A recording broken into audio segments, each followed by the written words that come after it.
Test, test. Test.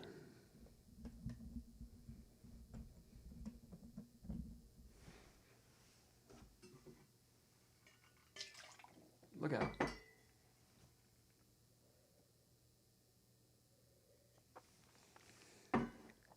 Let's see. We ready to roll?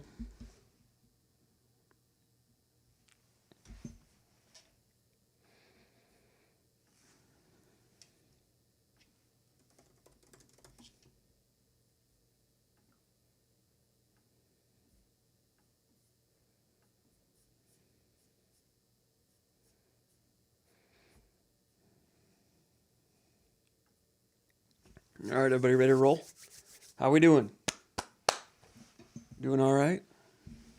Thanks for waiting. A little bit late as usual, but I'm trying to get some late-breaking stuff together.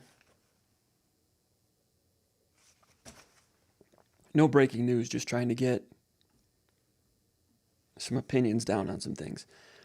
All right, we're going to roll. 3, 2, 1.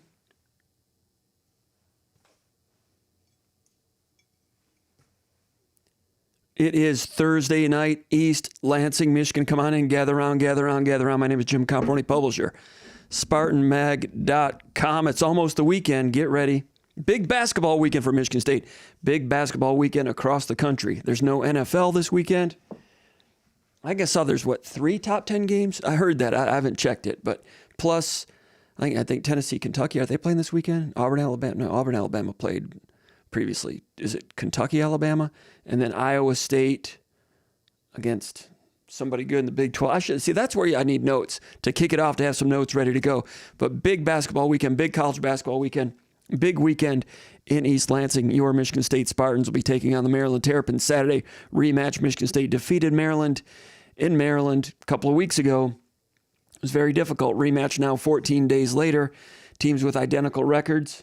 Michigan State 13-8, 5-5 in the Big Ten. Maryland 13-8, 5-5 in the Big Ten. Big game for Michigan State, maybe a bigger game for Maryland. Maryland still more in search of signature wins, did not have as strong a non-conference schedule. Michigan State stronger in Ken Palm and all those things that the selection committee looks at.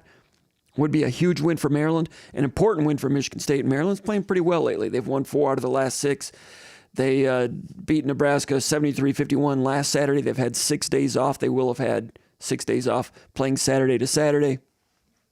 They, against Nebraska did not have that stretch driving 4. What's his name? Gary? Something like that. Good player. Didn't have him. I don't think they had him. I saw some pregame talk about that he would not be available. I've not watched that game yet. And then previously they won at Iowa 69-67, and Maryland did that on limited rest on the road, which is something that's been difficult for a lot of teams around the country, including Michigan State. Maryland got it done then. I was at Michigan State's basketball practice tonight. Izzo always a little bit concerned about things. Concerned, among other things, that Maryland has 7 days off. Concerned that when that happens, a team will put new looks in, and there will be unscouted looks. Michigan State will have to react on the fly. It's going to be a good show tonight. We're going to talk Michigan State recruiting signing day coming up next. Is it February 7th? Is that a Wednesday?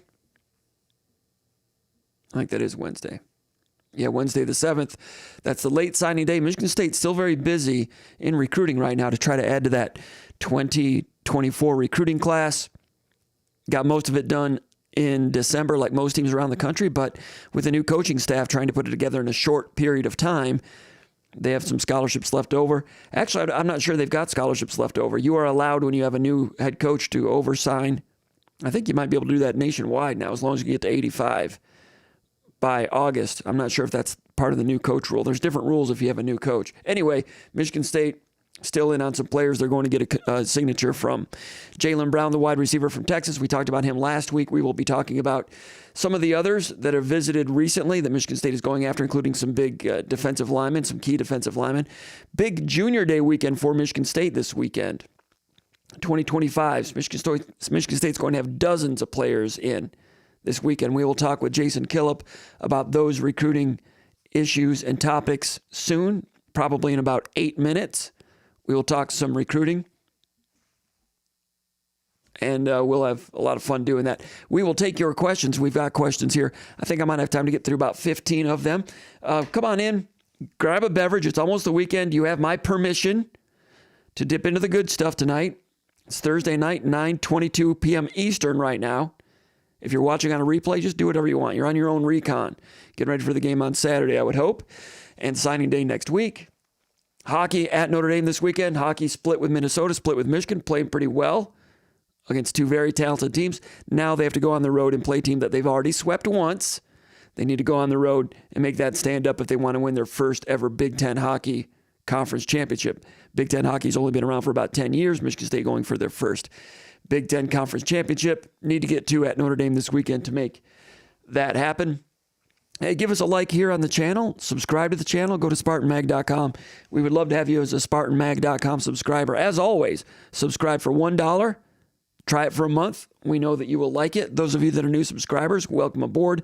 Glad you are with us. What we will do is take about 15 questions here, also questions over in the comments area, and we will get to those as we go along. Looks like the sound is going well. I've got no red flags from the gathering over there in the comments area. It's great to have them around. All right, question number one. Adam from Connecticut. He is asking, is there any news on who Michigan State's new opponent will be for September 24th? I sent out some questions to some people that would know and have not heard back. Sent out a question about 2 days ago, and it's quiet. So maybe they can't talk about it right now.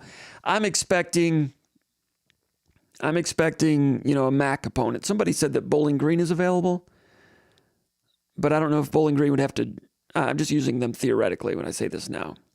I don't know if they would have to cancel another contract to add that one. It's got to be difficult to add a football opponent on 10 months' notice. Michigan State was supposed to play Louisiana. Apparently, Louisiana opted out. That was going to be a tough game. Louisiana's a good, tough Southern mid-major, tough team. I don't know what they did last year, but they've been tough in the past. So I assume Louisiana wanted out of the contract. I don't know why they would.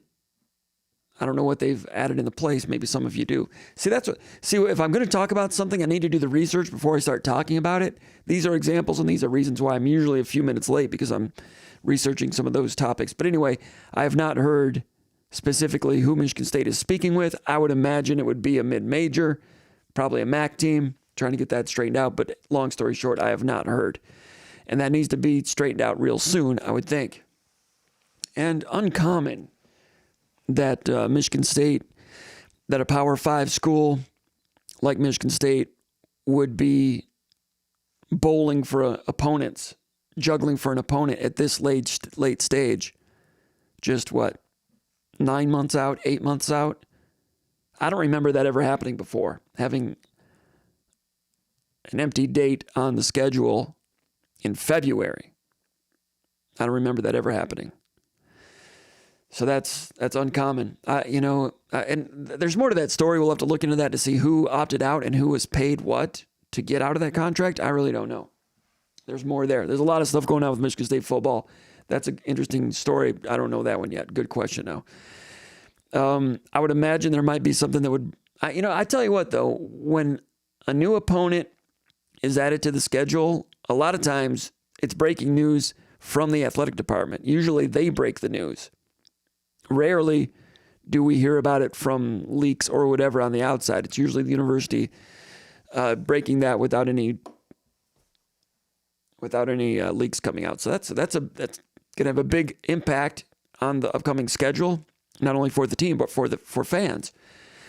You're going to want to know who's on your home schedule. Who do you get to go see in September during tailgating and all that? I understand it's a big deal, and it's going to be interesting. Don't know. Question number 2, WX Spartan from Wixom, Michigan. I think Jason's going to be calling here in a couple seconds.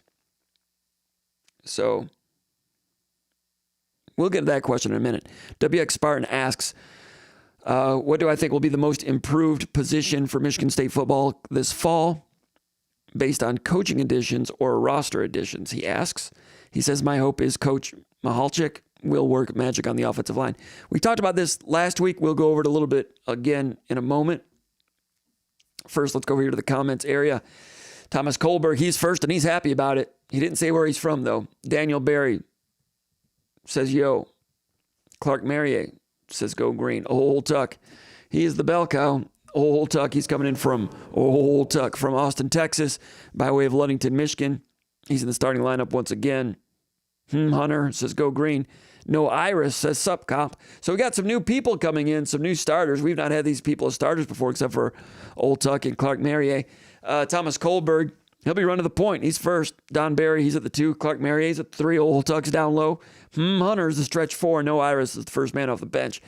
Dr. Terrence Gibson, great to have him here. So let's say go green to him. Brad Fashenko checking in from Austin, Texas. John Elke from Clarkston, Michigan. Number 6 from where Up North starts, West Branch, Michigan. And yes, you are on the bench.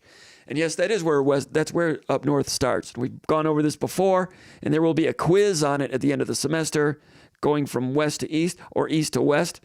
Up North starts at Pinconning, then West Branch, then Clare, then Pentwater. I think that's how it goes. You get above those as you go north, the trees start to change. Start to get more pines, birch. It's where you get North Woods. That's where it starts. Dipper Dante says, go green. James Bannon, point guard from Beaverton High School. Diaper Dante says Tyson Walker or A.J. Hogard. I don't know what he means. Ron Dooley says, whatever happened to Parrish Hickman? I don't know. I've not heard from him in a while.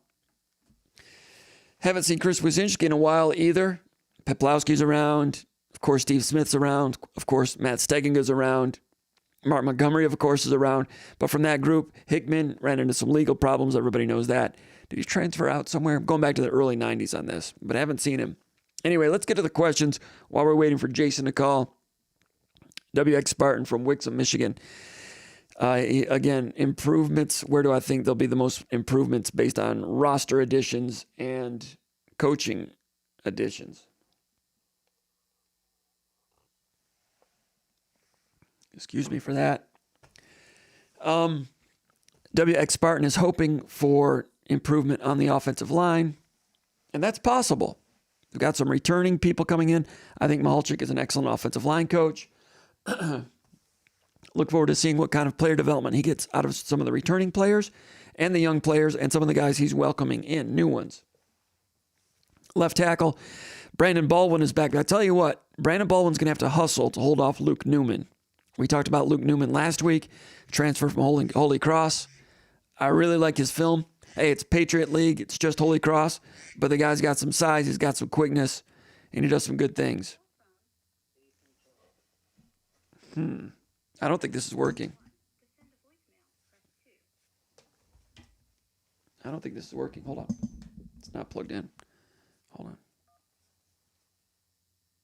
Hey, Jason, are you with us? I don't think it's working. I can hear you barely through my phone, but not through the system. I know you're calling in from, are you using the FaceTime thing again? Or your phone? What's that?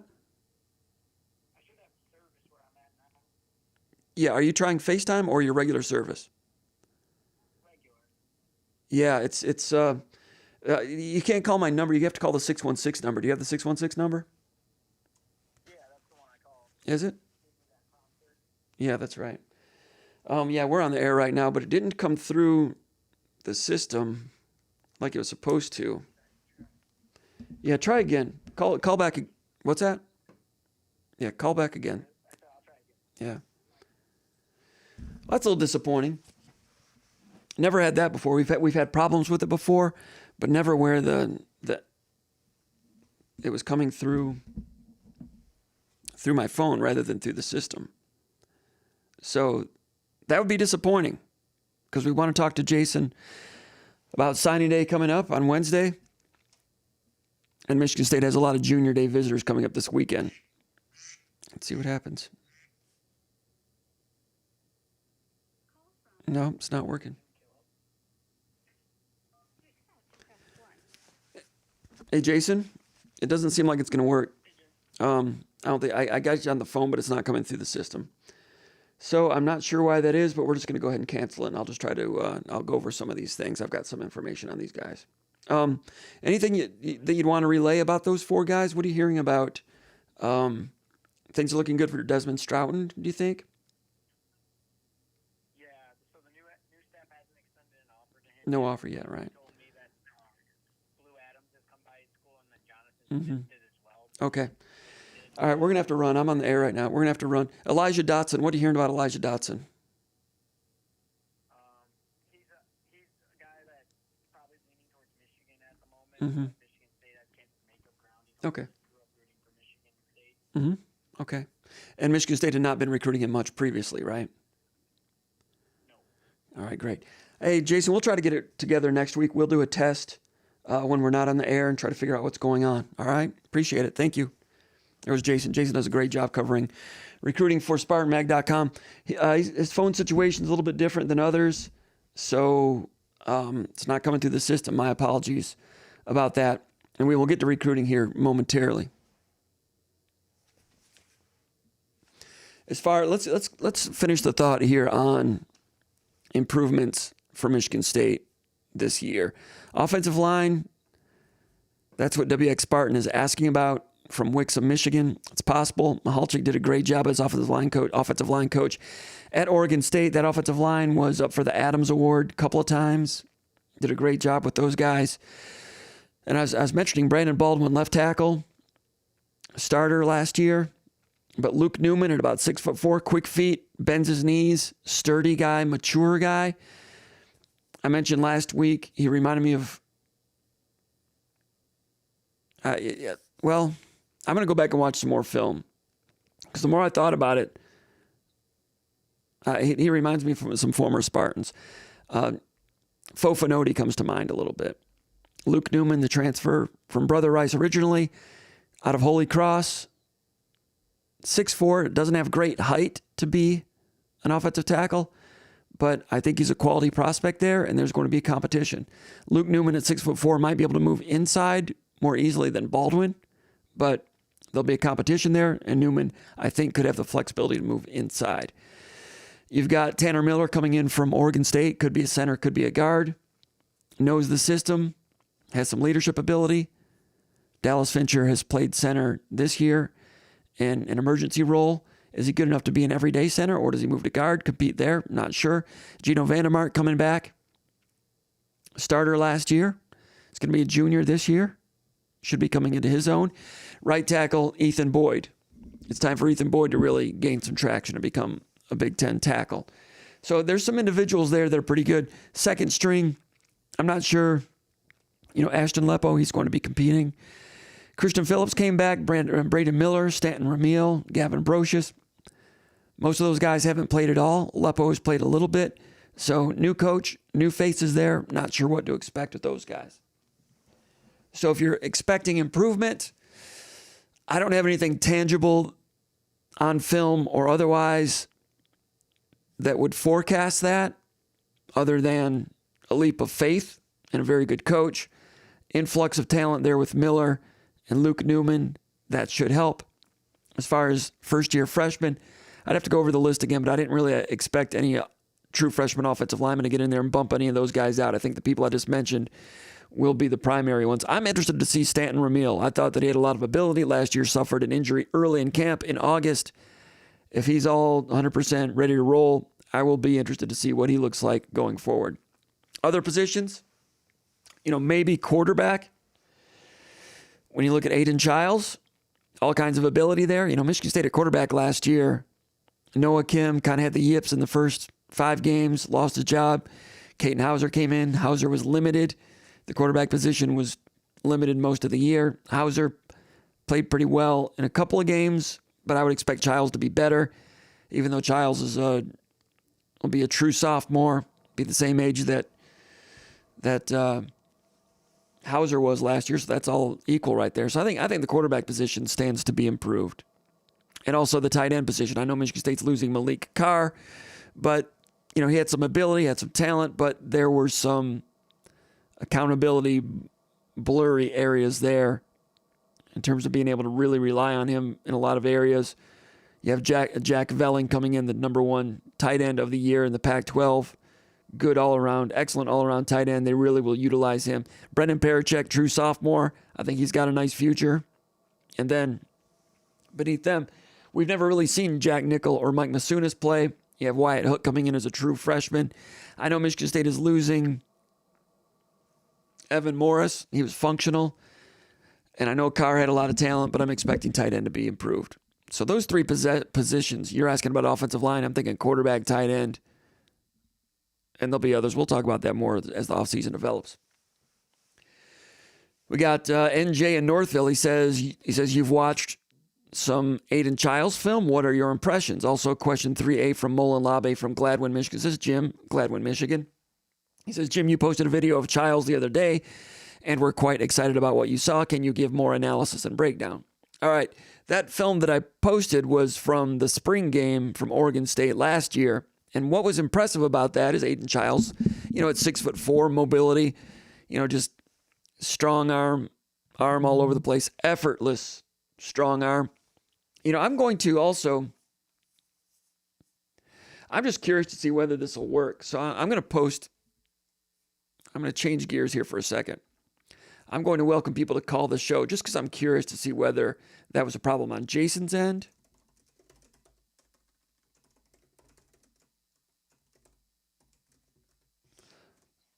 Or there, I posted the phone number. Anyone that wants to call in and be a part of a test, go ahead. I'm just curious as to whether that was on Jason's end or if we've got a problem within the system here. Really disappointed about that because I was looking forward to talking to Jason. Jason Killip doing a great job.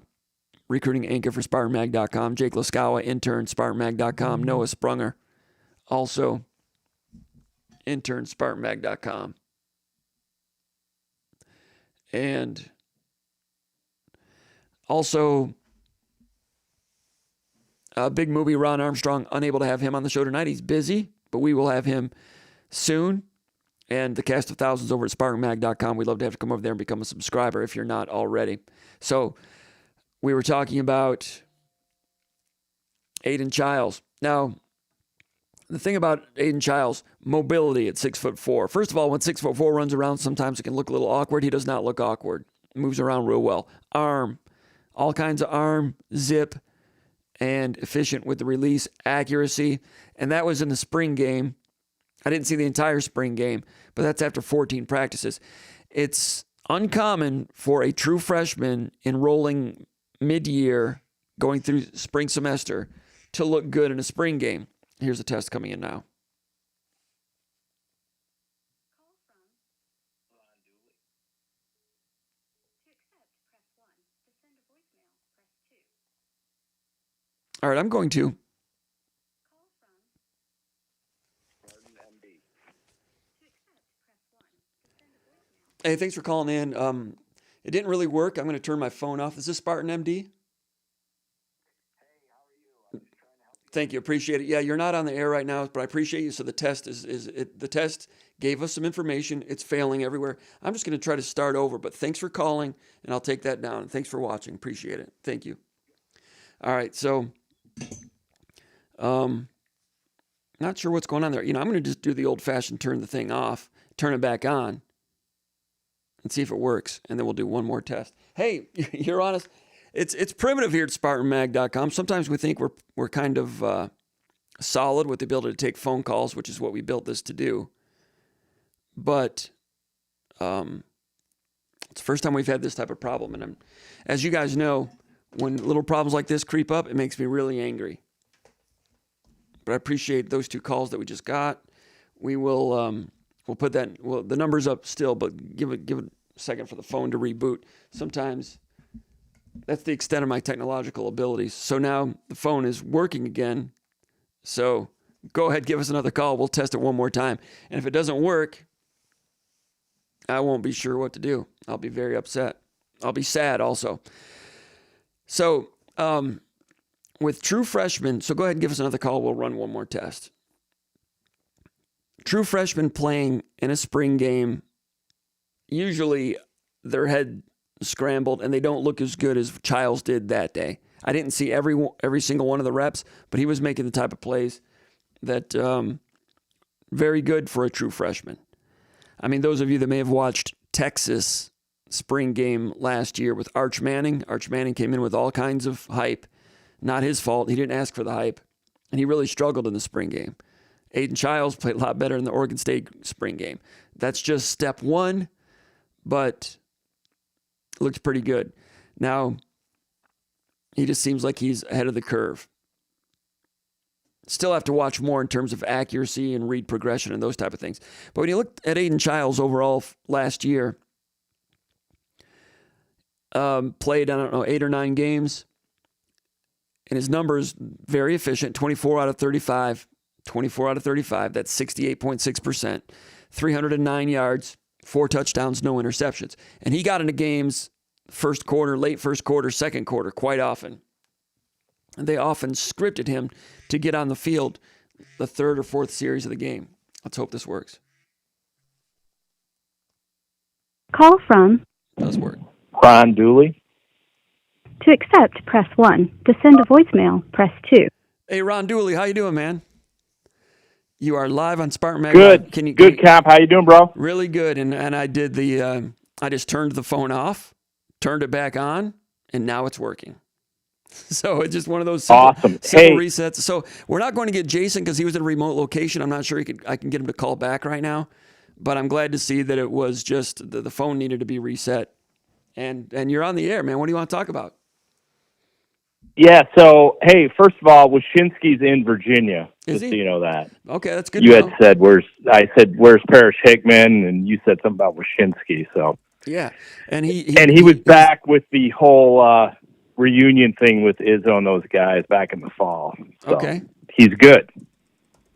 Yeah. No, man, just was checking in on that, and then I guess the one thing I'd be my question, I guess, since I got you on the air, would be and what's your name again? Moving forward, just What's your name again? I'm sorry.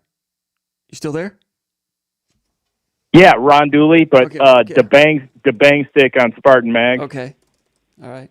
And where are you calling from? Well, actually, you've already said your last name, so I don't want to put your name out there. So just go ahead. What's your question again? All good, Comp. No, just more interested in the Aiden Child stuff, I guess. As you're getting into it. So I'll let you go, brother. Just want to make sure everything was going well there. All right. Really appreciate it. Thanks a lot, Ron. Thanks for supporting SpartanMag.com. Thanks for being a subscriber. Thanks for calling in and helping us with the test on the fly tonight. Thanks a lot, Ron. You bet. There he goes, Ron Dooley. And I just texted Jason Killip and told him if he can call in, we'd love to have him on the show. Man, this show is kind of, I have to get the lifeboats out. Not my best work. Apologize. But Aiden Childs,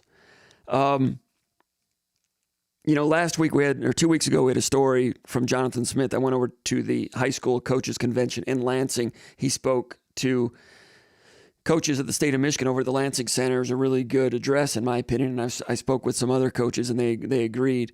And it was typical Jonathan Smith. It was pragmatic, it was informational, and it was direct.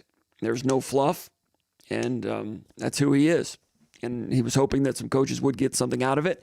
He didn't have a lot of time to prepare a lot of things because he's been drinking out of a fire hydrant since he arrived. All kinds of work to be done. Recruiting still going on. Transfer portal information still going on. So when he was asked to speak there, of course, he obliged and he did speak there, but they didn't have a lot in terms of, hands-on coaching tips and so forth.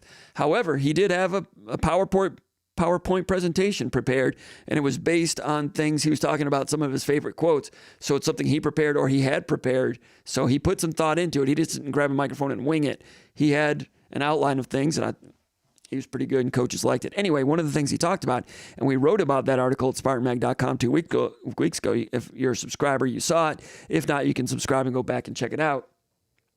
But he talked about some bullet points about getting the program started, getting the culture in place.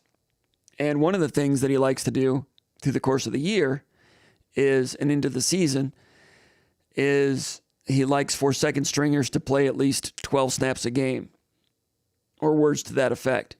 And he carried that out last year at the quarterback position with Aiden Childs playing about 12 snaps a game.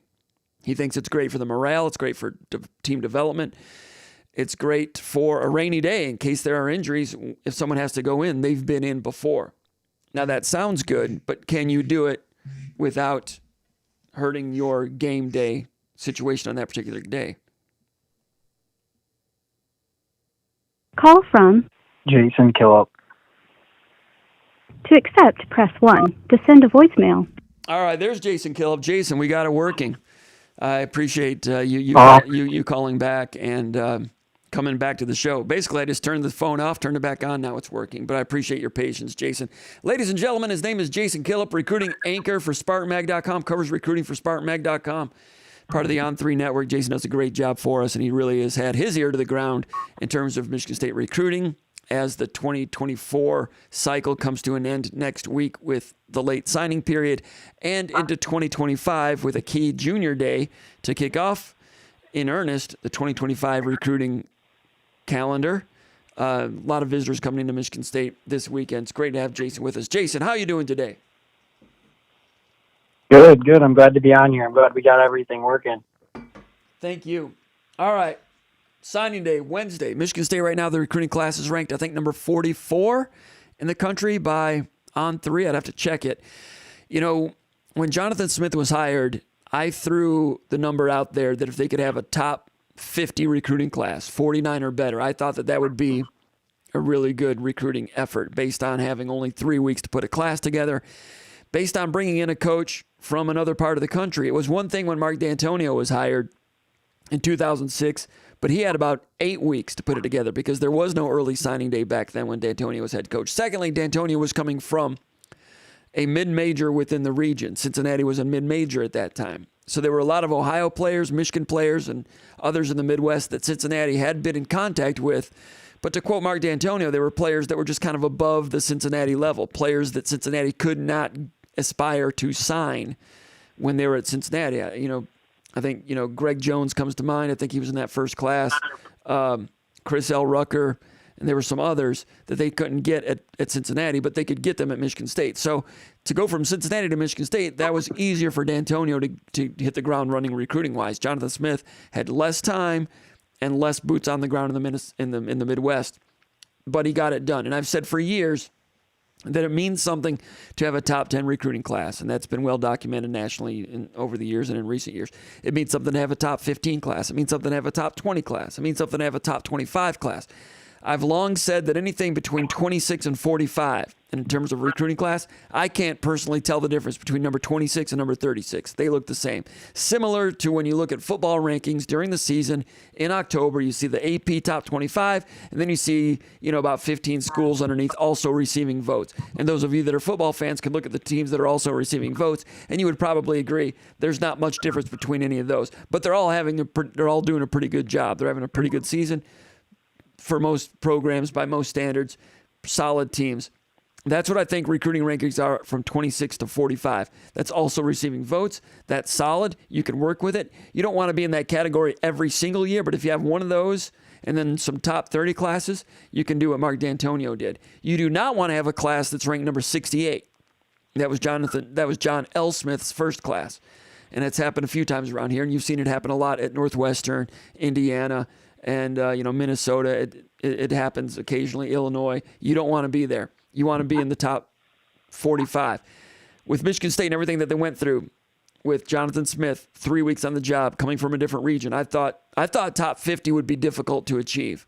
They achieved it. They're number 46 or so, and they've added through the portal as well. What does a top 50 class mean? I saw the other day, Jason, that Syracuse, I think last year, had their first top 50 class, top 50 class. Syracuse, their first top 50 class in like 12 years. So you might say top 50, that's not a big deal. It's not a big deal, but it's not bad. It's like also receiving votes. Anyway, that's a long preamble into it. But Michigan State right now at about 46 ranking-wise, depending on what evaluation looks like and player development down the road, We'll see what the class becomes, but they're still adding to it. We talked last week, Jaylen Brown, committed wide receiver, 6'4" from Texas. We showed his film last week. I think he looks like an excellent wide receiver. I think they turned over a lot of rocks and got a pretty good one there, considering he was available. I'm not sure why he was available. Looks pretty good. In the meantime, Michigan State's going after some defensive linemen. You wrote about it at SpartanMag.com this week. Why don't you tell me, of those defensive linemen, which of those are give me one, and we'll talk about all of them, but off the top, who's the one that impresses you the most at this stage? I really like Mike Sean Bueller of Chicago, Simeon Academy. He had a big senior year, and he was a kid with a lot of offers going into his senior year. And some of those schools, it's unclear how hard they were pushing. But in January, he picked up an offer from Indiana, and he picked up an offer from Michigan State. And I know Georgia Tech had been pushing hard for him as well. And for Michigan State to get into the thick of an unsigned recruitment in Chicago is a big deal for them. Like you were talking about, as at defensive line is a big position of need in this class to sign high school defensive linemen. And Michigan State's found themselves in the thick of that recruitment with just a little less than a week to go till signing day. They offered him on January 24th when Joe Rossi was going through Chicago. Defensive line coach Leji Suinoa was also in town. They offered Bueller and got him on campus just a couple days later. And from all reports that I've been able to find is that the visit went really well. Michigan State finds themselves in a good spot headed towards signing day. He's not going to make a decision until February 7th. So there will be time in between. I hear Michigan State he's expecting Michigan State in for an in-home visit as well before signing day. Just hopefully keep the staff fresh in his mind and lock things down before signing day. And you may have mentioned this. You broke up a little bit, but what other schools are involved at this time? In January, he picked up an offer from Indiana. Towards the end of the football season, he visited Georgia Tech as well. Those are two schools that I can tell that have been recruiting him actively. Before his senior season, he picked up a bunch of offers. He's in the 30s with offers in Oregon, Texas A&M, and Colorado, Arizona State. All those schools he included in his top group, but it's unclear how hard Oregon, Colorado, and Texas A&M schools like that are pushing. But I do know Indiana offered in January. That new staff in Indiana was pushing for him, and Georgia Tech also really likes him. Mike Sean Bueller, we're watching film of him right now on the show. Chicago Simeon, 6'3", 244, ranked the number 43 player in the state of Illinois by On3. You can see, quick feet. He's really been coached with the arm over move. Used to call it a swim move. People call it an arm over move now, but violent, quick hands, quick feet. We'll talk a little bit more about his film when Jason is finished with the segment. But Mike Sean Bueller, he's playing a lot of defensive end for Simeon, but Michigan State's recruiting him more as a defensive tackle, I think you may have told me. And that's what Mike Sean said? Yeah. All right. Yep, and so it's unclear exactly where his weight is at the moment, but he lists himself at 275 pounds, and he says that he put on some weight since the season has ended as well. So the On3 weight at 244 might not be accurate. I would guess somewhere in the middle or closer to 275, what he lists himself at. Great information. So he visited Michigan State last weekend? Yep. And did you talk to him much about his visit? Has he had a chance to talk much? I talked to him. I was able to talk to him a little bit about it. He didn't want to get on the phone and do an interview. He's been busy and has a lot to think about coming into signing day, but he just told me that things had gone well, and he built some good relationships with the staff, and he enjoyed it. He enjoyed his weekend for sure. That's what he said. And to reiterate, any other official visits for him? No, not at the moment. So it looks good for Michigan State with Mike Sean Bueller. And a defensive line, they're tough to acquire. We talked about Keona Wilhite last week, 6'5", 230, defensive end from Tucson, Arizona. We will talk about him in a moment. But first, I want to talk about Dimitri Nicholas. Michigan State is still moving forward with him, correct? Defensive tackle out of Miami Norland High School, correct? Yes. All right, Dimitri Nicholas, we're looking at his film now. Let me put this on the board. Tell me what you know about Dimitri Nicholas. With Nicholas, that's another kid who went into his senior season with a bunch of offers, and he was committed to Auburn.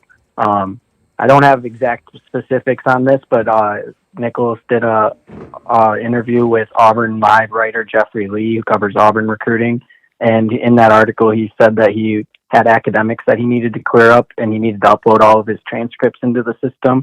And he says that he had done that, and everything was clear, but that is why he didn't sign in December, according to Nicholas himself in that article. And he says now that everything was clear, he was able to take official visits. And that interview was early January.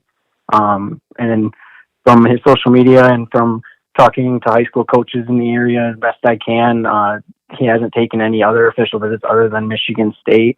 It's unclear to me what schools are pushing hard for him. I know obviously he was committed to Auburn. He has offers from Florida, Miami, Michigan, Georgia, Texas. He has some very big offers.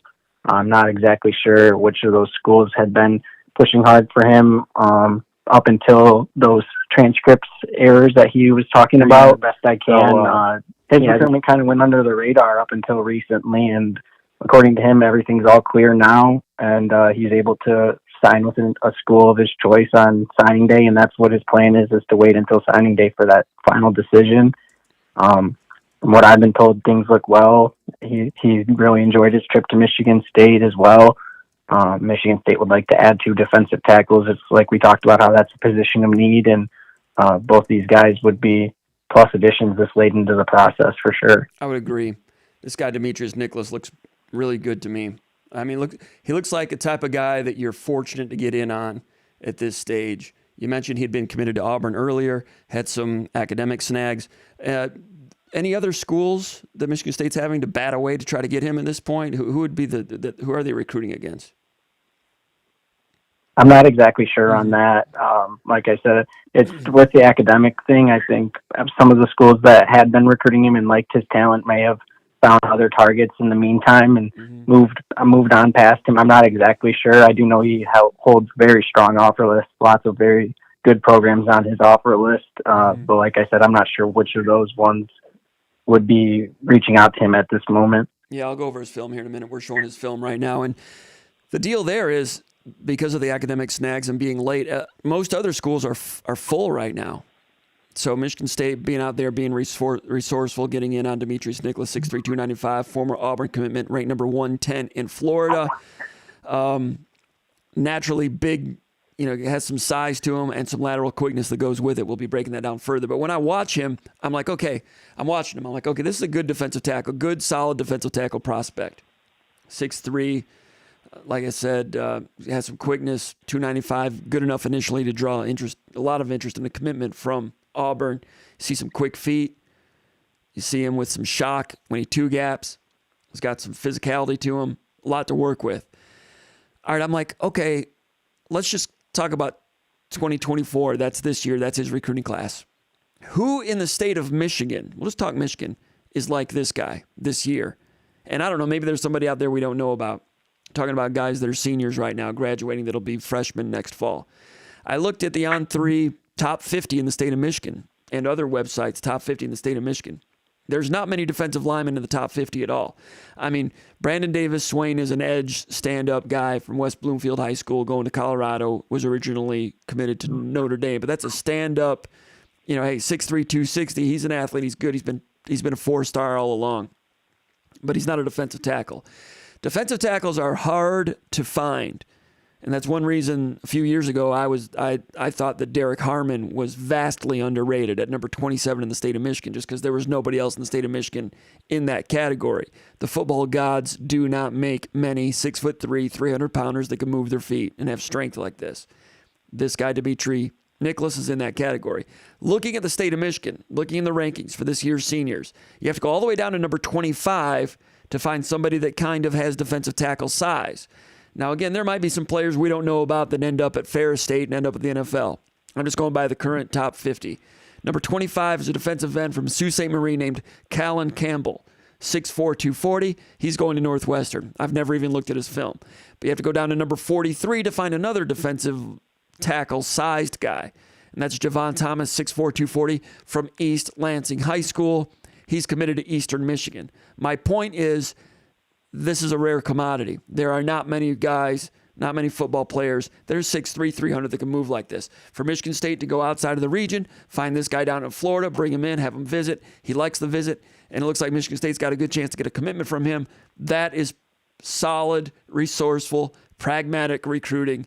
I don't know what's going to become of him if Nicholas commits to Michigan State, but he's a guy you want to put into the talent pool. And Michigan State needs that because defensive tackle recruiting in the last 3 years under Mel Tucker they didn't bring in very much.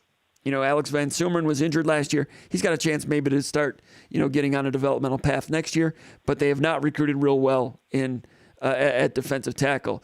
But are you understand what I'm talking about? Jason, would you agree that defensive tackles are hard to find? And if Michigan State's able to ring the bell and sign this guy next Wednesday, in addition to maybe one or two others, that would be a solid base hit for Michigan State.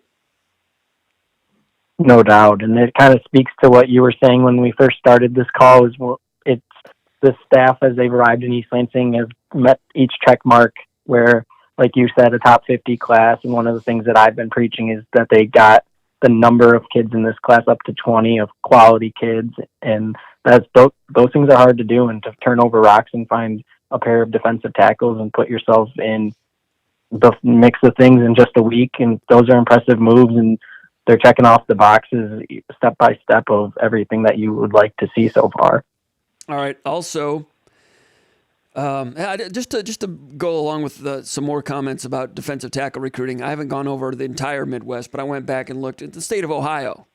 All right, I looked at their top 50, and I think there were 7 players that were defensive tackle-sized guys in the state of Ohio. Number 4, Dominic Kirks, committed to Ohio State. All the other ones are Big Ten recruits, all the way to number 42. Number 11, he's a defensive end. He's from Westerville, North Kentucky. He's committed to Kentucky. That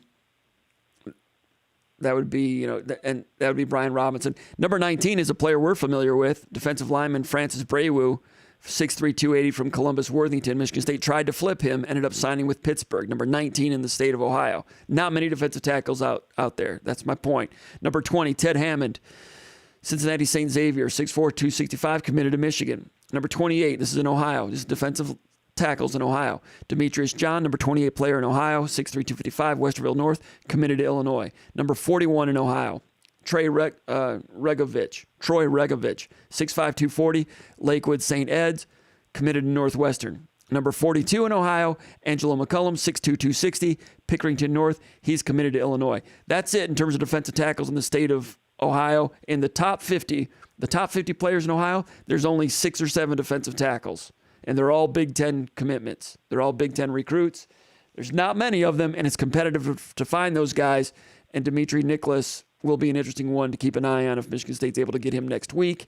We'll have the coverage at SpartanMag.com as we move along. Also, I want to ask you about defensive ends. We talked about Keona Wilhite last week, 6'5", 230, Tucson, Arizona, number 13 player in Arizona, previously signed with Washington, is able to get out of that letter of intent because of the coaching change at Washington. Oregon State recruited him previously. They were able to get back in on him, brought him in for a visit.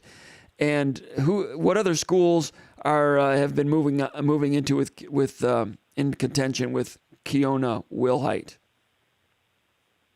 He's been open with me and told me that he's narrowed things down to UCLA, Nebraska, and Michigan State. And when's the last time that you spoke with him? Has he shut things down yet? I spoke with him yesterday. He told me he's not taking any more official visits, but he's still hosting schools for in-home visits. If I'm not wrong, I believe Michigan State has room for one more in-home visit. Nebraska used both of theirs, and UCLA used one of 2. So Michigan State and UCLA should both be back in one more time. And as of right now, there's been multiple predictions on the On3 network from Nebraska writer Sean Callahan to UCLA, and I'm hearing that that's what it's trending towards right now. He never took an official visit to UCLA during his second recruitment, if you want to call it, but he has good relationships with that staff from before he committed to Washington, similar like he did with the Michigan State staff at Oregon State. But the distance factor of things, staying out west, staying in the warm weather, I think that's a big draw for him. And he really did enjoy both of his Nebraska and Michigan State visits. so that possibly either of those schools could try to convince him to change his mind. But right now, I believe UCLA is the school that's running with the lead here towards signing day. All right. There was also a Russian by the name of Ratu Balaluvo. I apologize about the pronunciation. Balavu from Carlsbad, California. Previously, also a Washington Huskies commitment, let out of his signature. USC was likely to get a visit. There was some talk that Michigan State might be able to bring him in for a midweek visit at some point. Anything new with him, or is he looking like a USC Trojan? Yeah, so he's going to visit Utah before he heads out to USC. Actually, I think he's wrapping up his Utah visit probably today. Then he's going to head to USC, and as far as I know, those are it for visits, and he's going to make a decision between those two schools. Michigan State was involved, and he was open and honest with me about that, and he was interested. He has a good relationship with the staff from their time at Oregon State, and he said that he would definitely need a visit to even consider Michigan State just because of the distance, because of the unfamiliarity of everything. But that doesn't look like that's going to happen just with the timing and everything. I believe USC sits well. Utah has a chance to change his mind with their visit as well. And he's going to decide on February 7th. So when you look at the calendar, there is open days in between there. I wouldn't write it off, but I'd put it at a small chance as of now for him to make it to East Lansing for that visit. All right, also Jaden Walker, linebacker from Portage, Michigan, committed to Michigan State during the spring after Michigan State previous staff got a hold of his senior video. He showed a lot of improvement as a senior. Michigan State offered, he committed. And then after the season, the USC Trojans came in, offered, got an official visit from him. As you reported, Jason Killip at SpartanMag.com, he really liked his visit to USC. Family member or two that are really enamored with USC and everything that they have to offer. In the meantime, I think you reported that Michigan State was able to get him back on campus in East Lansing to try to carve into that. I think you noted that USC had likely, in your opinion, had moved into the lead. I don't mean to put words in your mouth. You can correct me if I'm wrong, but you felt that USC had moved into the lead with Jaden Walker, and Michigan State was able to get a visit to try to make up ground back up on the Trojans. Did I get all of that right? And what's the latest with Jaden Walker, the linebacker from Portage, Michigan? Underrated, nice frame at about 6'2", 6'3", moves well, all those things. What's the latest on Jaden Walker, linebacker from Portage, Michigan? Yeah, you got everything right there. And this afternoon, so he was on campus last weekend, and this afternoon, Jonathan Smith, Joe Rossi, and Keith Banafa have made their way to Portage Northern for another visit with Walker and his coaches. They've been into the school twice now, and from talking to people in the building at Portage Northern, that the vibe heading into the Michigan State visit was that USC had taken lead, like you had mentioned. I talked to some people in Portage Northern after the visit, and they think this thing will really go down to the wire now. They said the biggest thing for Jaden was to meet Joe Rossi and build a connection and see what he was like, because when he took his official visit in December, Rossi was not part of the staff yet. So Walker was able to take an official visit to Michigan State and meet Jonathan Smith, meet the defensive staff and all the coaches in East Lansing, but Rossi had still been kind of newer to him and being hired in January and coming to his school once. They scouted him for a basketball game. Rossi went out to Portage Northern for a basketball game, but getting on campus and sitting in the film room with Rossi really did go a long way and give him a lot to think about. And I give a lot of credit to Walker as well for hearing this new staff out, taking a visit up and not rushing his decision, taking his time. And one of the sources that I have at Portage Northern told me that one of the things that stands out to Jaden a lot is he really feels like he's valued at Michigan State, even more so than he did when he first committed to the previous staff. He says that the staff has just really prioritized him since arriving in East Lansing, and that's something that Jaden wanted to hear and he really likes. And the visit on campus this weekend went well. They built a deeper and genuine connection. So Michigan State gave him a lot to think about heading into the signing day. Hopefully I'll have a little bit more insight heading towards the signing day of which way he's going to be leaning. But we'll have more updates like that on the Underground Bunker as it gets closer. But I think that this one's definitely going to come down to the wire. And the infatuation for USC could be overmatched by the want to stay home, and the familiarity with growing up in Michigan and watching Michigan State on Saturdays. So you said Jonathan Smith and Joe Rossi, they went and visited him in home. Or was it in home or at the school? That was last week? They were at his school today. Today. Okay. Yep. So Michigan State doing a lot of work, trying to keep that Michigander close to home. His junior film, I don't remember seeing his junior film, but when Michigan State, I remember him seeing him at the camps this summer and being aware of him. And then all of a sudden Michigan State offered like in late September. And I was like, okay, his senior film must have looked pretty good. Put on the film, and yes, it did look good. And I'm not stunned that USC came after him. I am stunned that there weren't 5 or 10 other schools that came after him throughout the course of the fall. Maybe they thought, especially after what happened at Michigan State this year with the coaching situation. And so Jonathan Smith having to fight off USC to keep Jaden Walker. That's an interesting one. It'll be interesting to see if Michigan State's able to really stage really a recruiting comeback and make that one happen. That's going to be interesting to watch. We appreciate your coverage of that for sure, Jason Killip. So as we look forward to next Wednesday, signing day, you are forecasting how many?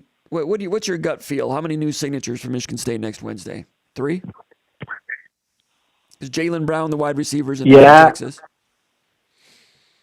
Yeah, so I would say 3 is a good over/under number with possibility of up to 4. I guess technically possibility of up to 5, but that would be extremely unlikely if you landed both defensive tackles, Walker, Brown, and Wilhite. So those are the 5 targets heading into it, and the over/under on commitments, I think at 3 is a good number. At signees is a good number. I think Walker is truly about 50-50. And things look good with the defensive tackles, and things obviously look good with Brown, who's committed and waiting to just sign his letter of intent. And like I said, I think Wilhite might be trending elsewhere. So 3 would be a good number, and we'll see if they could push or get above that. All right, wide receiver Jaylen Brown from Texas, Mike Shunbeeler, defensive tackle from Chicago Simeon. Now, Mike Shunbeeler from Chicago Simeon, his film, he's mainly a defensive end, but Michigan State recruiting him more as a defensive tackle, and as Jason says, he's up around 275 now. So Jaylen Brown, wide receiver from Texas, Mike Shunbeeler from Chicago, Dimitri Nicholas, defensive tackle from Miami Norland. Those are the 3 most likely, with Michigan State still working on Jaden Walker. If they get all 4 of those, I don't know what that'll do to the rankings. I know On3 has already finished their player rankings. I'm not sure that they took a close enough look at Jaylen Brown, the wide receiver. Hey, I didn't really mention to them. Maybe I should have a couple of weeks ago and sent them a link and say, hey, take another look at this guy. He might have fallen through the cracks. I don't know. Just for the readers, our readers would have wanted me to do that to make sure that he was watched by On3. I didn't do that. I probably should have. Jason, are you okay? Just a quick note. Yeah. Yeah. Just a quick note on that is he's actually not rated by On3 still to this moment, but I have sent him in, and I got a message back today actually that they're going to look into him and get him a ranking soon. So hopefully they get him a solid ranking, one that he deserves. Yeah, I tell you what, I don't have a great frame of reference nationally, but if Jaylen Brown were playing in the state of Michigan, I think he'd be a top 25, top 20 recruit in the state. I was comparing him to Christian Fitzpatrick a little bit. Fitzpatrick might have been a little bigger. Christian Fitzpatrick had some pretty good high school film. And I think he was a little underrated at like number 25 in the state. I think that Brown has a little more burst. I think Fitzpatrick had a little thicker frame. Fitzpatrick has a lot of ability. I'm not sure that he is great in all aspects of accountability. Now that he's transferred to, where did he transfer to? Marshall? Now that I can't remember. I think it's Marshall.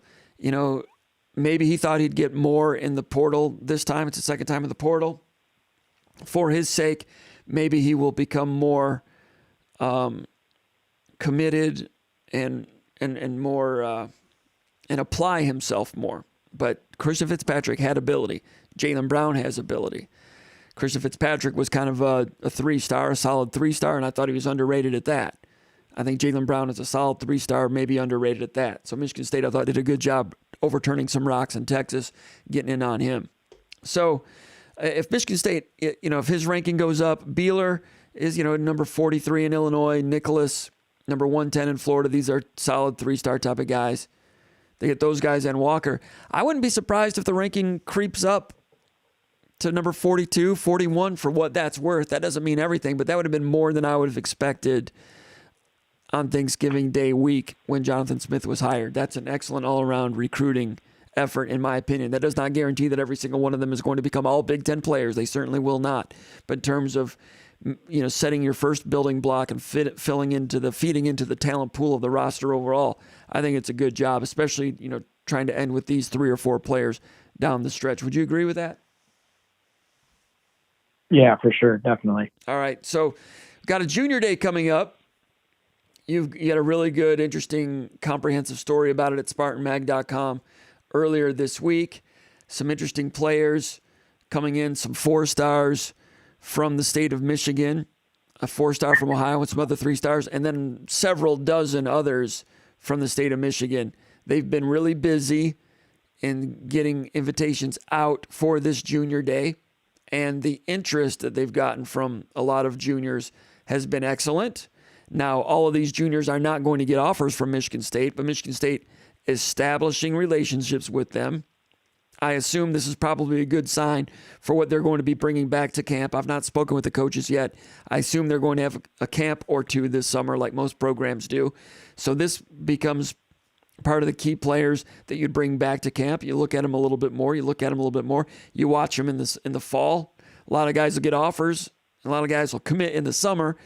But there will be some Jaden Walkers out there that don't get an offer and all of a sudden look a lot better in the fall, but you've already gotten relationships with them. And if you do have to backtrack and at the 11th hour try to go after a recruit like Michigan State did with the running back from Walled Lake Western a couple of years ago, Darius, that went to Minnesota and gained over 1,000 yards. By the time Michigan State tried to backtrack, Darius Taylor? By the time Michigan State backtracked and tried to get in on Darius Taylor with the Tucker staff, it was too late. He was committed to Minnesota, and he just, he wasn't feeling it.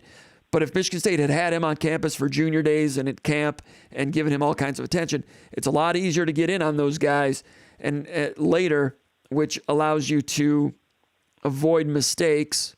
Everybody makes mistakes in recruiting, but it improves your margin for error.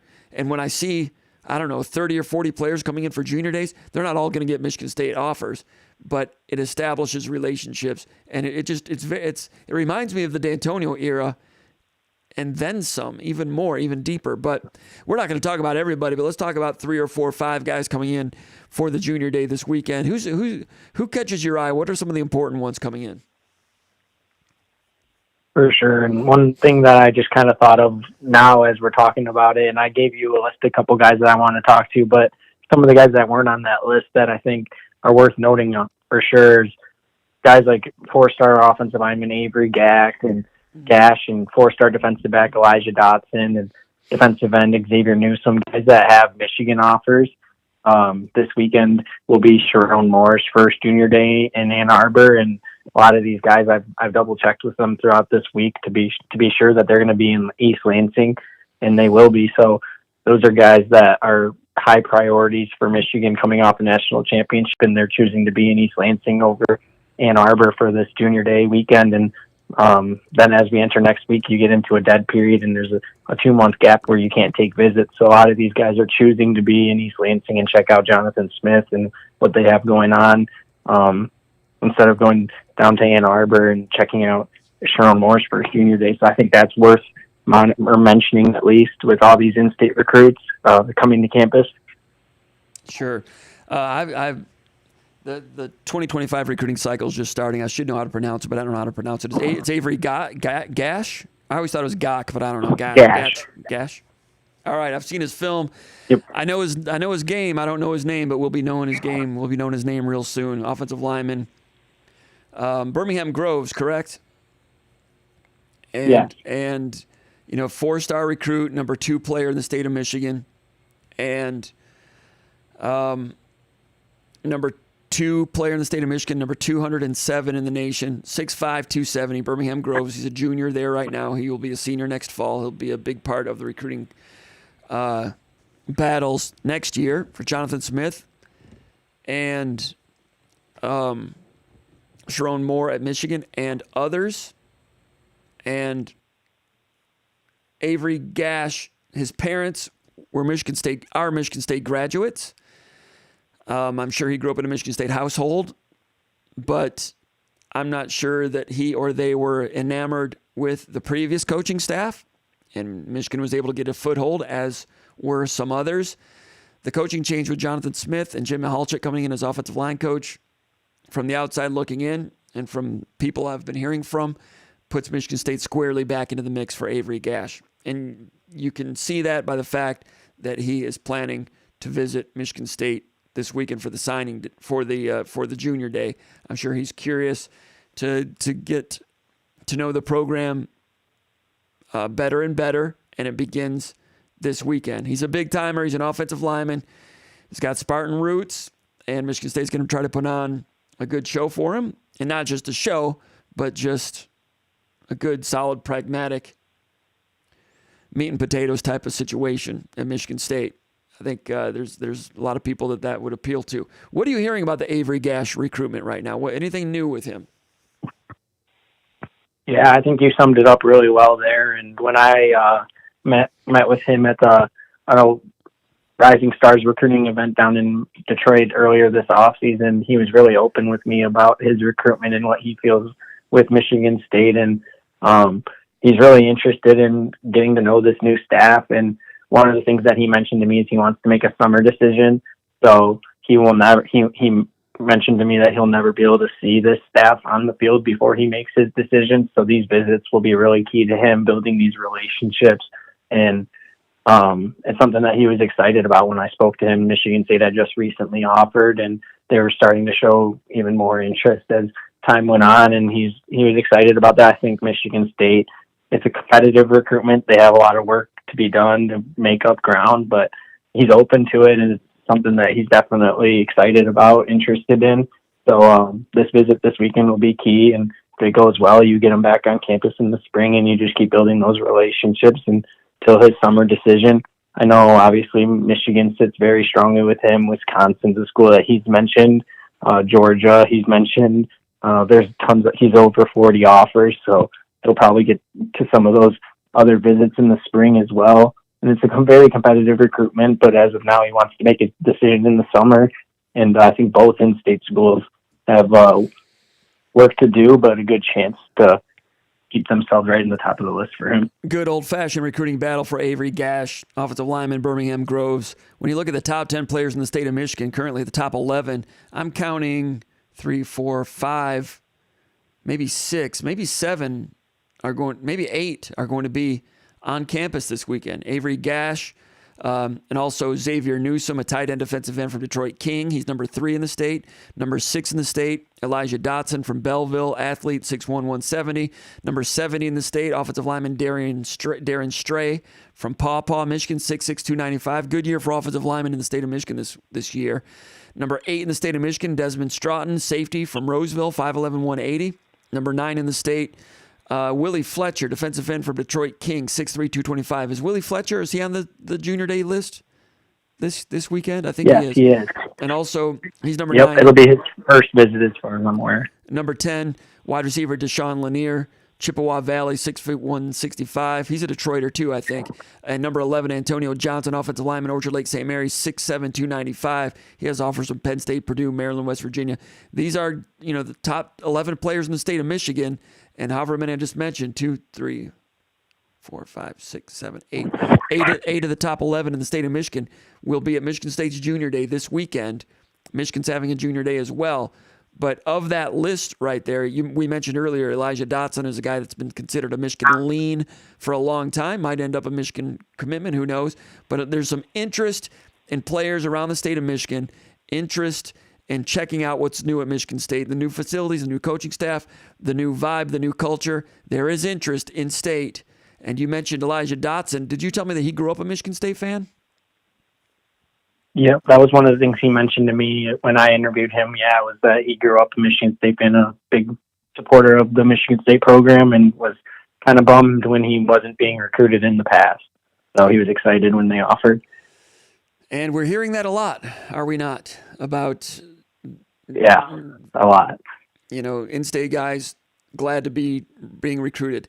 We're hearing about coaches in the state of Ohio telling Michigan State assistant coaches, where have you guys been for 4 years? Glad to see you again. So it's an old-fashioned way of doing it, but it's a way that's worked, and it only makes sense. Pragmatic approach, again, resourceful. And Michigan State's out there hitting it pretty hard recruiting-wise. As far as others that are going to be coming for Junior Day, Charles White, linebacker from Orchard Lake St. Mary's.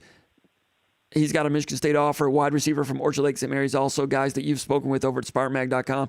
Bryson Williams, those two will be on campus. What are you hearing about them, about Michigan State, and who else is recruiting those guys here at this early stage for these 2025s? Yeah, so with Williams and White, those are two guys that right now on 3 doesn't have ranked, but I think those guys will find themselves right up in the mix with those other ones you listed and find themselves in competition for top 10 spots in the class. And they're really talented kids, and they both have blown up this winter. Both of them have picked up offers from Penn State, Rutgers, Purdue, Nebraska, Kansas, Minnesota, others. Pretty much every school that's offered one of them has offered the other. So those guys have been breaking in the offers this offseason. They'll be at Michigan State, and Michigan State's been through Orchard Lake multiple times. And you mentioned Antonio Johnson, offensive lineman, number 11 in the state. He's also an Orchard Lake St. Mary's guy. And then tight end Jaden Savory, he will not be on this visitor list, but he was on campus last weekend. He was a lone 2025 visitor last weekend. Michigan State offered him, and Penn State's offered him as well, with lots of other schools joining the mix. So Orchard Lake St. Mary's is going to be a high priority stop for Michigan State on the recruiting show. They've already stopped in there multiple times, and all 4 of those guys that I mentioned hold Michigan State offers and multiple other Big Ten offers, and guys that look to be priorities for the staff going forward. All right, and I'd have to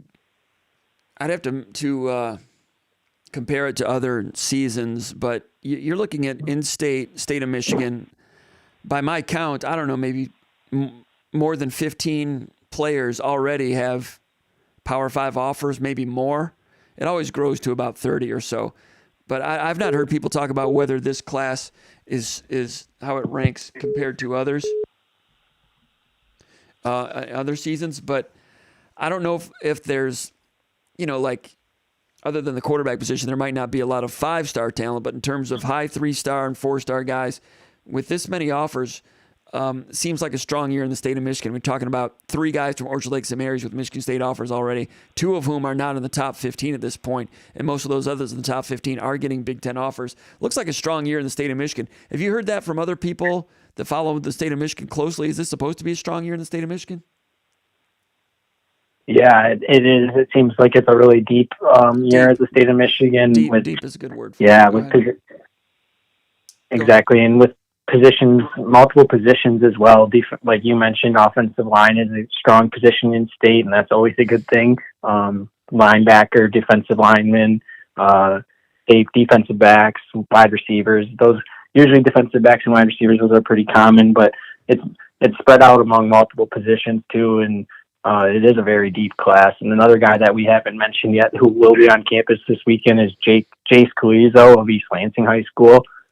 He was on campus earlier this month.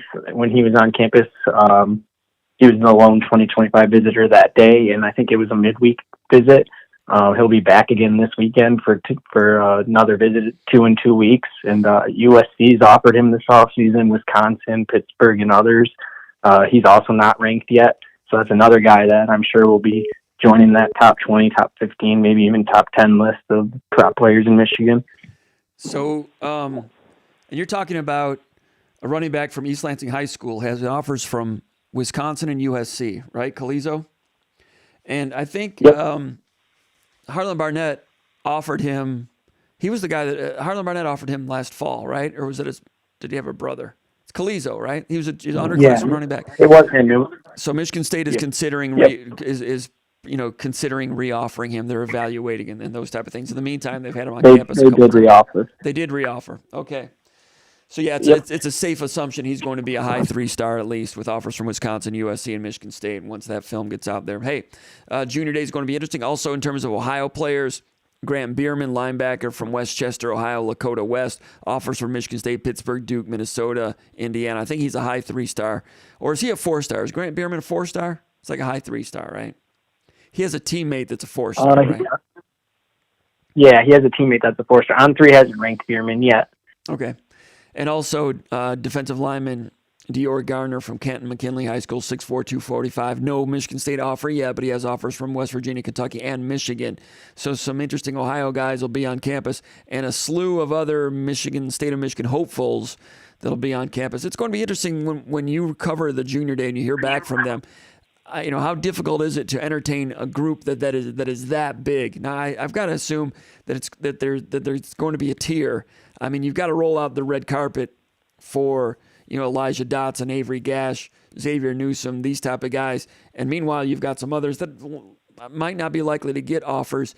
They can't all be in the same room at the same time for all the communications and demonstrations and all those things, but the way they did it at Oregon State, they'll probably do it that way here, I would imagine, and how they run that, it's going to be interesting to find out what comes out of that as you cover junior recruiting next week and in the days following this weekend. And it's a big weekend. Hey, Michigan State's playing Maryland in a basketball game on Saturday. It's going to be a great home crowd atmosphere for that basketball game, so that ties in perfectly for a Junior Day to have a 5:30 p.m. basketball game at the Breslin Center, Michigan State against Maryland. It's all shaping up to be another chance for Jonathan Smith and company to drive in some more runs, Jason. Yep, definitely, yeah. It's going to be a busy weekend for sure, but it's fun to have this type of busyness again. All right, it coincides also with late signing day on Wednesday. If you just joined us, Michigan State's going to be trying to close ground to bring in a couple defensive linemen, sign a wide receiver who's committed, maybe the linebacker, Jaden Walker. We'll have the coverage over at SpartanMag.com. Check us out over there. Jason, I'll let you go now. Thank you very much for all that you do and your great expertise tonight on Spartan Mag Live. Thanks, Jason. Thanks for having me. All right, there he goes. Jason Kelp does a great job. Let me get back over here to the mailbag, and we spent a lot of time on that video there. Maybe we'll get back into that next week. Maybe we'll do that early next week before signing day. We'll bring some of that film back, and I'll go over some of that film with Dimitri, Nicholas, and Beeler, the kid from Chicago.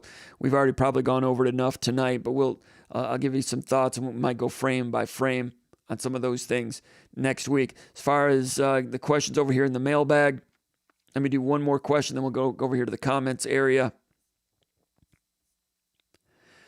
We were talking about areas of... we're talking about Aiden Childs.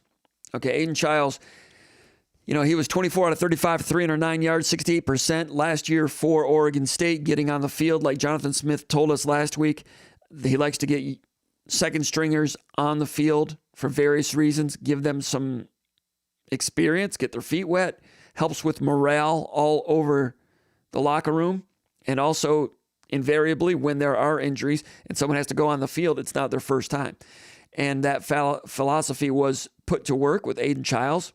He was able to get some snaps in some key situations. He wasn't just playing mop-up. He would play late first quarter, early second quarter in a lot of games. He played against Washington, the game in the rain against Washington, a team that eventually played in the final game of the CFP.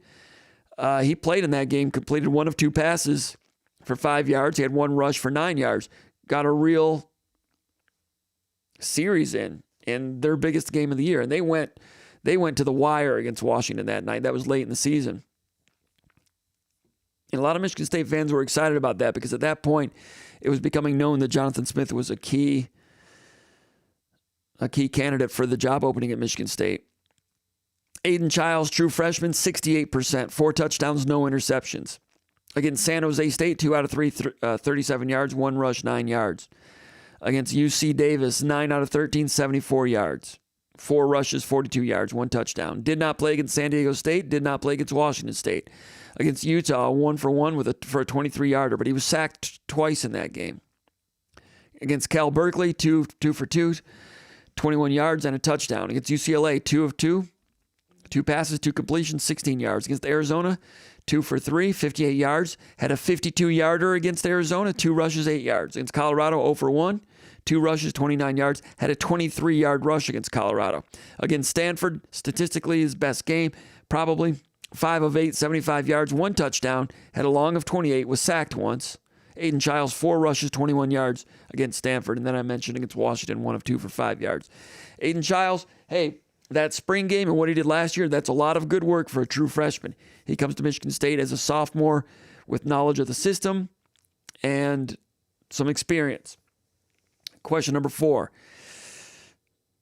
MSU Pat from Tampa, he wants to know about who do you expect to be the top 4 on the depth chart at running back, wide receiver, and corner next fall as of today. I'll get to that question in a moment. First, let's go over here to the comments area. And let me retweet my tweet. All right. Let's go over here to the comments area. We'll get those comments in a moment. Let me talk about MSU Pat from Tampa, Florida. He wants to know, who do you expect to be in the top 4 of the depth chart at running back, wide receiver, and corner? At running back, I'm expecting Nathan Carter. I thought that he did some good things at running back last year when he was healthy, and he was healthy most of the year. Had a little bit of electricity to him. He really impressed the previous coaching staff and teammates with how hard he worked in the weight room. That'll carry over to this staff and the new Michigan State roster. It's not a complete overhaul, but there's a lot of new faces. He's a great teammate, and we heard that about him when he was at UConn. Heard that from parents of a player at UConn. Heard that from teammates. When he announced that he was going to Michigan State, he had so much support from his teammates and coaches. I think even a coach wished him well from UConn. Special kid. You got an idea for that last year with Nathan Carter. Had a good season. Can he take it up a notch and have a very good season? I think it's possible. I think Michigan State's going to be more effectively run-oriented now. We will see if the offensive line can pave the way for him and whether the passing game can give him some complementary balance there. But I got to believe Nathan Carter's number 1. Number 2 is going to be interesting. Jalen Berger went down with a midseason injury, actually early season injury, 6'1", 210. A guy that had some accountability obstacles at Wisconsin, left that program, was actually kind of dismissed from that program, came to Michigan State. He has a tattoo that says misunderstood. I asked him about that tattoo, and he feels misunderstood. When you interview him, he says all the right things, and there's a new coaching staff now. He needs to prove himself, continue to prove himself. He has the ability to help. We'll see if the accountability is there for him. You have to hope that it is. Jaron Mangum came on strong last year, at the end of last year after being injured. It was a soft tissue injury, quad type injury. August, September, October. Late in the year, ran tough. He's had some video, some film room work with the coaches, and he's excited to take their knowledge, take it to the practice field, take it to the field, and try to be a productive running back. Jaron Mangum is a guy that has some physicality, a guy that is willing to plant and get north. And these coaches, Mihalchik, Lindgren, Jonathan Smith, they're all about planting and getting north. And Mangum's a guy that can play that way. I think he's a good mix for their style of football. And I don't know if they played Colorado back 4 years ago when Mangum was a freshman at Colorado in 2019. I don't know if they did or not, but they may have seen him back then. They at least saw him on film around the Pac-12. And they've looked at Michigan State film subsequently. These Michigan State coaches, they've looked at film. I don't know if they've looked at practice film, but they've looked at game film. Each position coach knows what they're working with, which to me makes sense. I mean, I'm not a coach, I don't know, but sometimes you hear about coaching staffs when there's a change in coaches. They say, I didn't look at any film. Maybe they're just telling us that in the media for some reason, but you hear it a lot. I didn't look at any film. I wanted to have a blank slate when spring practice started. That makes sense, I guess, to want to have an open mind. But gosh, if I'm coaching, I want to look at the film and begin making corrections based on what I see at film last year and look to see what they were like in practice to get an idea what they were about. I know they've been busy with recruiting and transfer portal and all those things, but they've found time to watch film of their own players that they're inheriting, which only makes sense to me. Like I said, Jerry Mangum has had sit-downs with Bonifaz, the running backs coach, and he's excited. He feels like he got a lot of insight that he's never gotten before. So I think Mangum's going to be right in there. Other returning players, Jalen Barberin, Davion Prim. Prim has never quite gotten on the field. I think it could be tough for him to get in the top 3. Barberin, he needs to prove he's got some accountability to himself. Also, a true freshman, didn't get on the field this year, didn't travel in a few instances. Needs to toe the line. He's got some speed, but he needs to show some accountability.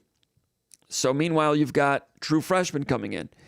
Brandon Tullis is coming in. He's enrolled right now, 6 feet 190, Frisco, Texas. Previously committed to Oregon State. Mekhi Frazier, he's not enrolled right now. He enrolls in the summer, 5'11", 215, McKinney, Texas. Number 249 in Texas, number 149 running back in the country. Mekhi Frazier, can you say underrated? I can.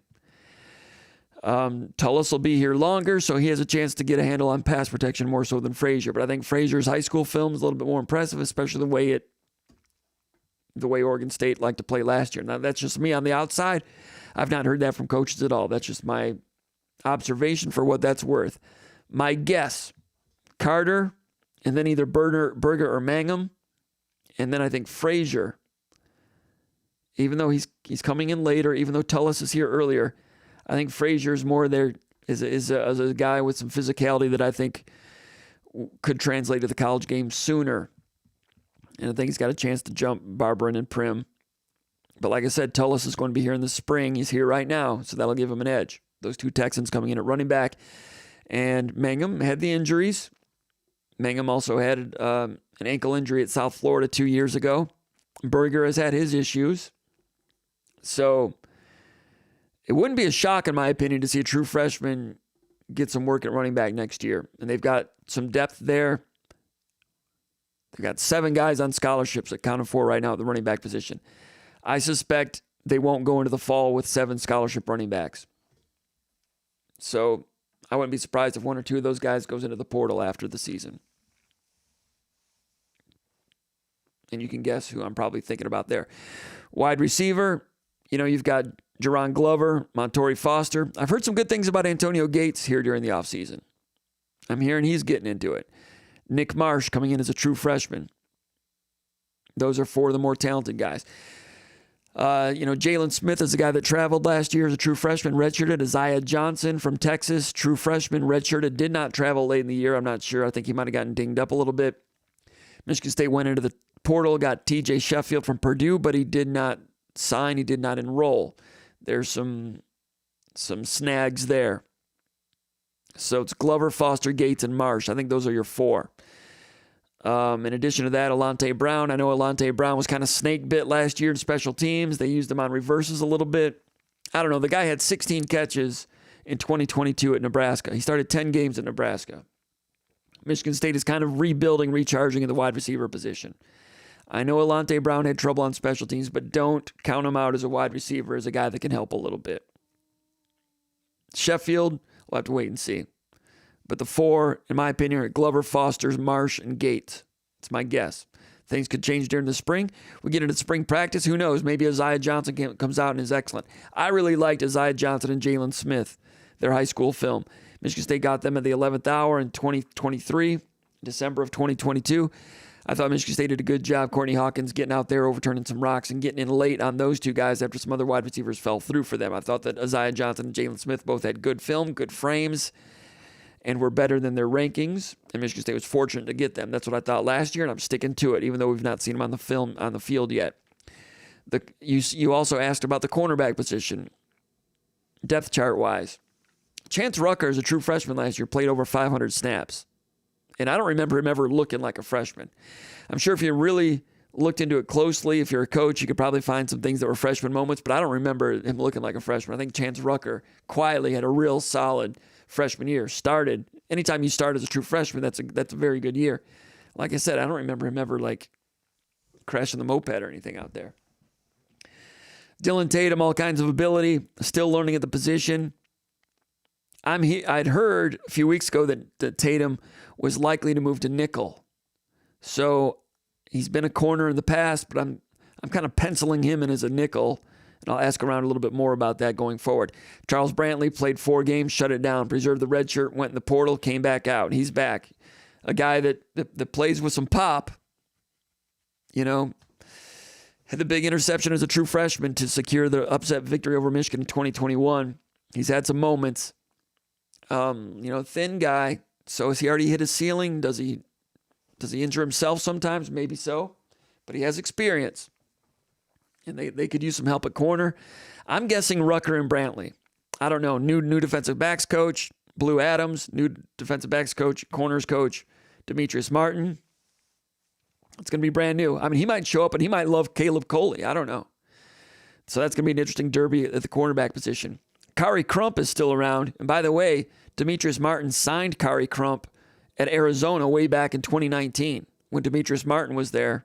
Signed Crump, redshirted, and then in 2021, transferred to Michigan State, redshirted, and then was involved in the tunnel fight at Michigan Stadium in 2022, and this year got on the field a little bit. So Kari Crump, I mean, I'm not expecting him to be the savior, but that's a guy Demetrius Martin knew from way back then. As far as other defensive backs that redshirted last year, Sean Brown, Eddie Pleasant, Phillip Davis. I think Phillip Davis got on the field a little bit, still preserved his red shirt. Those 3 guys, I've not seen them on the field, don't know what to expect there. Winter football's going on right now, strength and conditioning. Throw them on the field in the spring. The coaches will get their first look at them. And it's going to be interesting. Now, incoming freshman, Jalen Thompson out of Murfreesboro. I think he's enrolled early. He's on campus right now. I think he's probably a safety. One guy that I really like at corner is Andrew Brinson, incoming freshman. He's a 3-star, number 137 in Florida. Number 137 in Florida.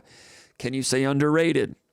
I can say underrated. Andrew Brinson. He was previously committed to Oregon State. Okay, he's committed to Oregon State and starts looking at Michigan State, visits Michigan State, likes it, signs.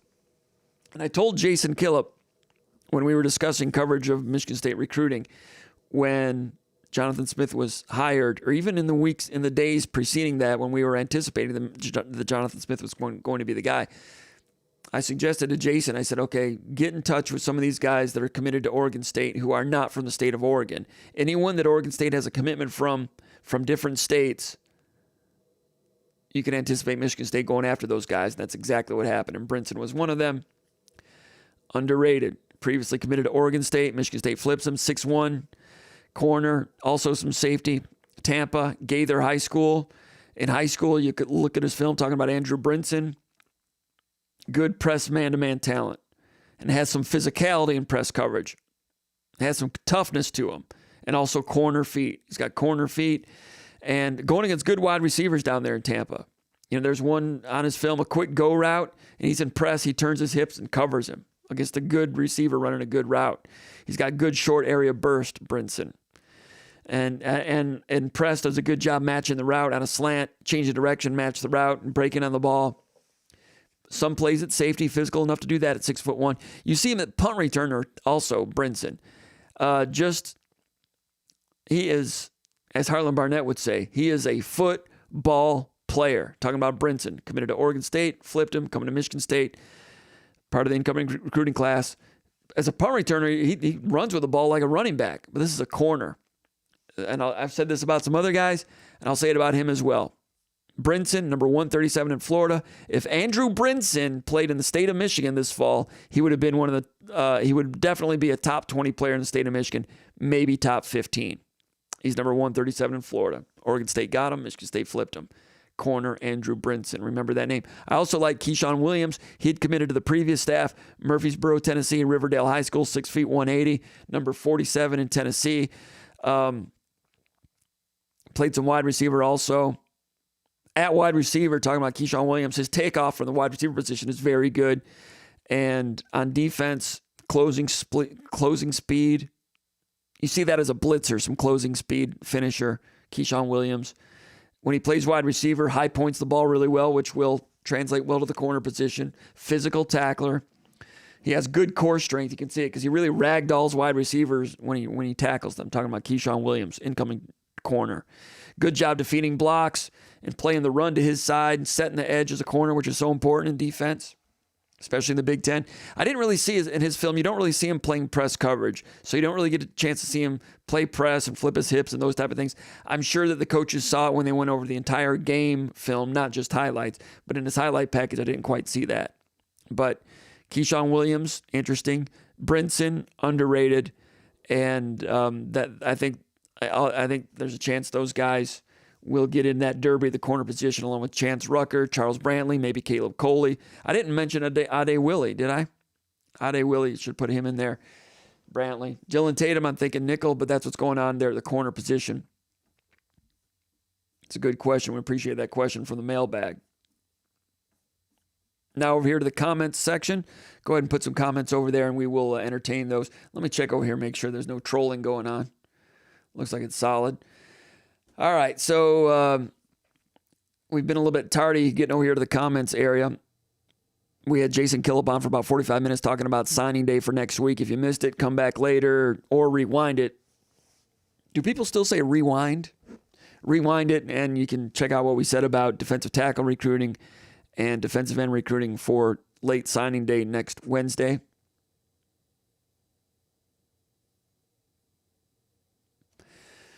Jeff Gear says, his name is Sparty in Seattle, wants to know if we will see Michigan State basketball in Seattle or Eugene next year. Good question. That's all being ironed out and mapped out. And all that I'm hearing is some grumbling behind the scenes from coaches and some administrators like, holy crap, the basketball schedule next year is stupid. So they're complaining about it. So there's going to be some travel out west. If not next year, the year after, you will see them at one or both of those at some time in the next 2 seasons out there in the West Coast. So that's Sparty in Seattle. You'll see the Michigan State Spartans coming to an arena near you soon. Eric M. checking in from Roswell, Georgia. J.S. from Lake Forest, Illinois. Make the best of what's around. Checking in from Windy City. Checking in. Matthew Latham. That's our hockey insider, expert. It's always great to hear from Matthew Latham. David Zomer checking in from the Dallas-Fort Worth Metroplex. Eric Dalick is also here. YT Sparty says, are you giving out free chicken McNuggets? Do the McNuggets come in? They're not in yet. No McNuggets tonight. Spartan MD says, just finished This is Sparta Live. Glad to be here. Now, thank you also, Spartan MD, for calling in earlier to run our test. We had a test earlier, had some phone problems. Thanks for participating in that. Spartan MD with a comment for Tom Dieters. I don't know. I don't know what he means, but Tom Dieters, certainly a friend of ours with the This is Sparta collective. John Blair from Marshall, Michigan. James Bennett says they added Wake Forest. Did I miss the memo on that? See, these are things I should know. Did I miss the memo on that? Man, I work really hard to look at film and know what's going on in the second string, fourth string, fifth string recruiting, basketball recruiting. Maryland, Michigan State's inbound plays. Went to practice today, and they added a football. Did they add Wake Forest? I don't even know. I think that's what you're alluding to. But it wouldn't surprise me. As much as I try to stay abreast on everything, sometimes a huge news nugget like that, I don't get the information. But I tell you what, a lot of the guys that work for us do a great job tipping me off. Noah Sprunger's been great at that over the years. When something happens, I get a text from him. Anything I should know. Noah Sprunger's been great. All right. Tyler Miller says, hey, Comp, with the new football coaches in place, what is going on with the spring football future? What is it going to be like? Is it a game format or practice like what we saw in Tucker's last season? At Oregon State, they had a spring game last year. I alluded to that earlier. Aiden Childs looked pretty good in it, among other things. So they would like to do a spring game. Whether or not they've got the depth to do that, they don't know yet. As they get into the spring, do they have enough centers? Do they have enough offensive linemen? You cannot have a competitive football spring game without 14 offensive linemen, because you need 2 sets of 5 plus some backups.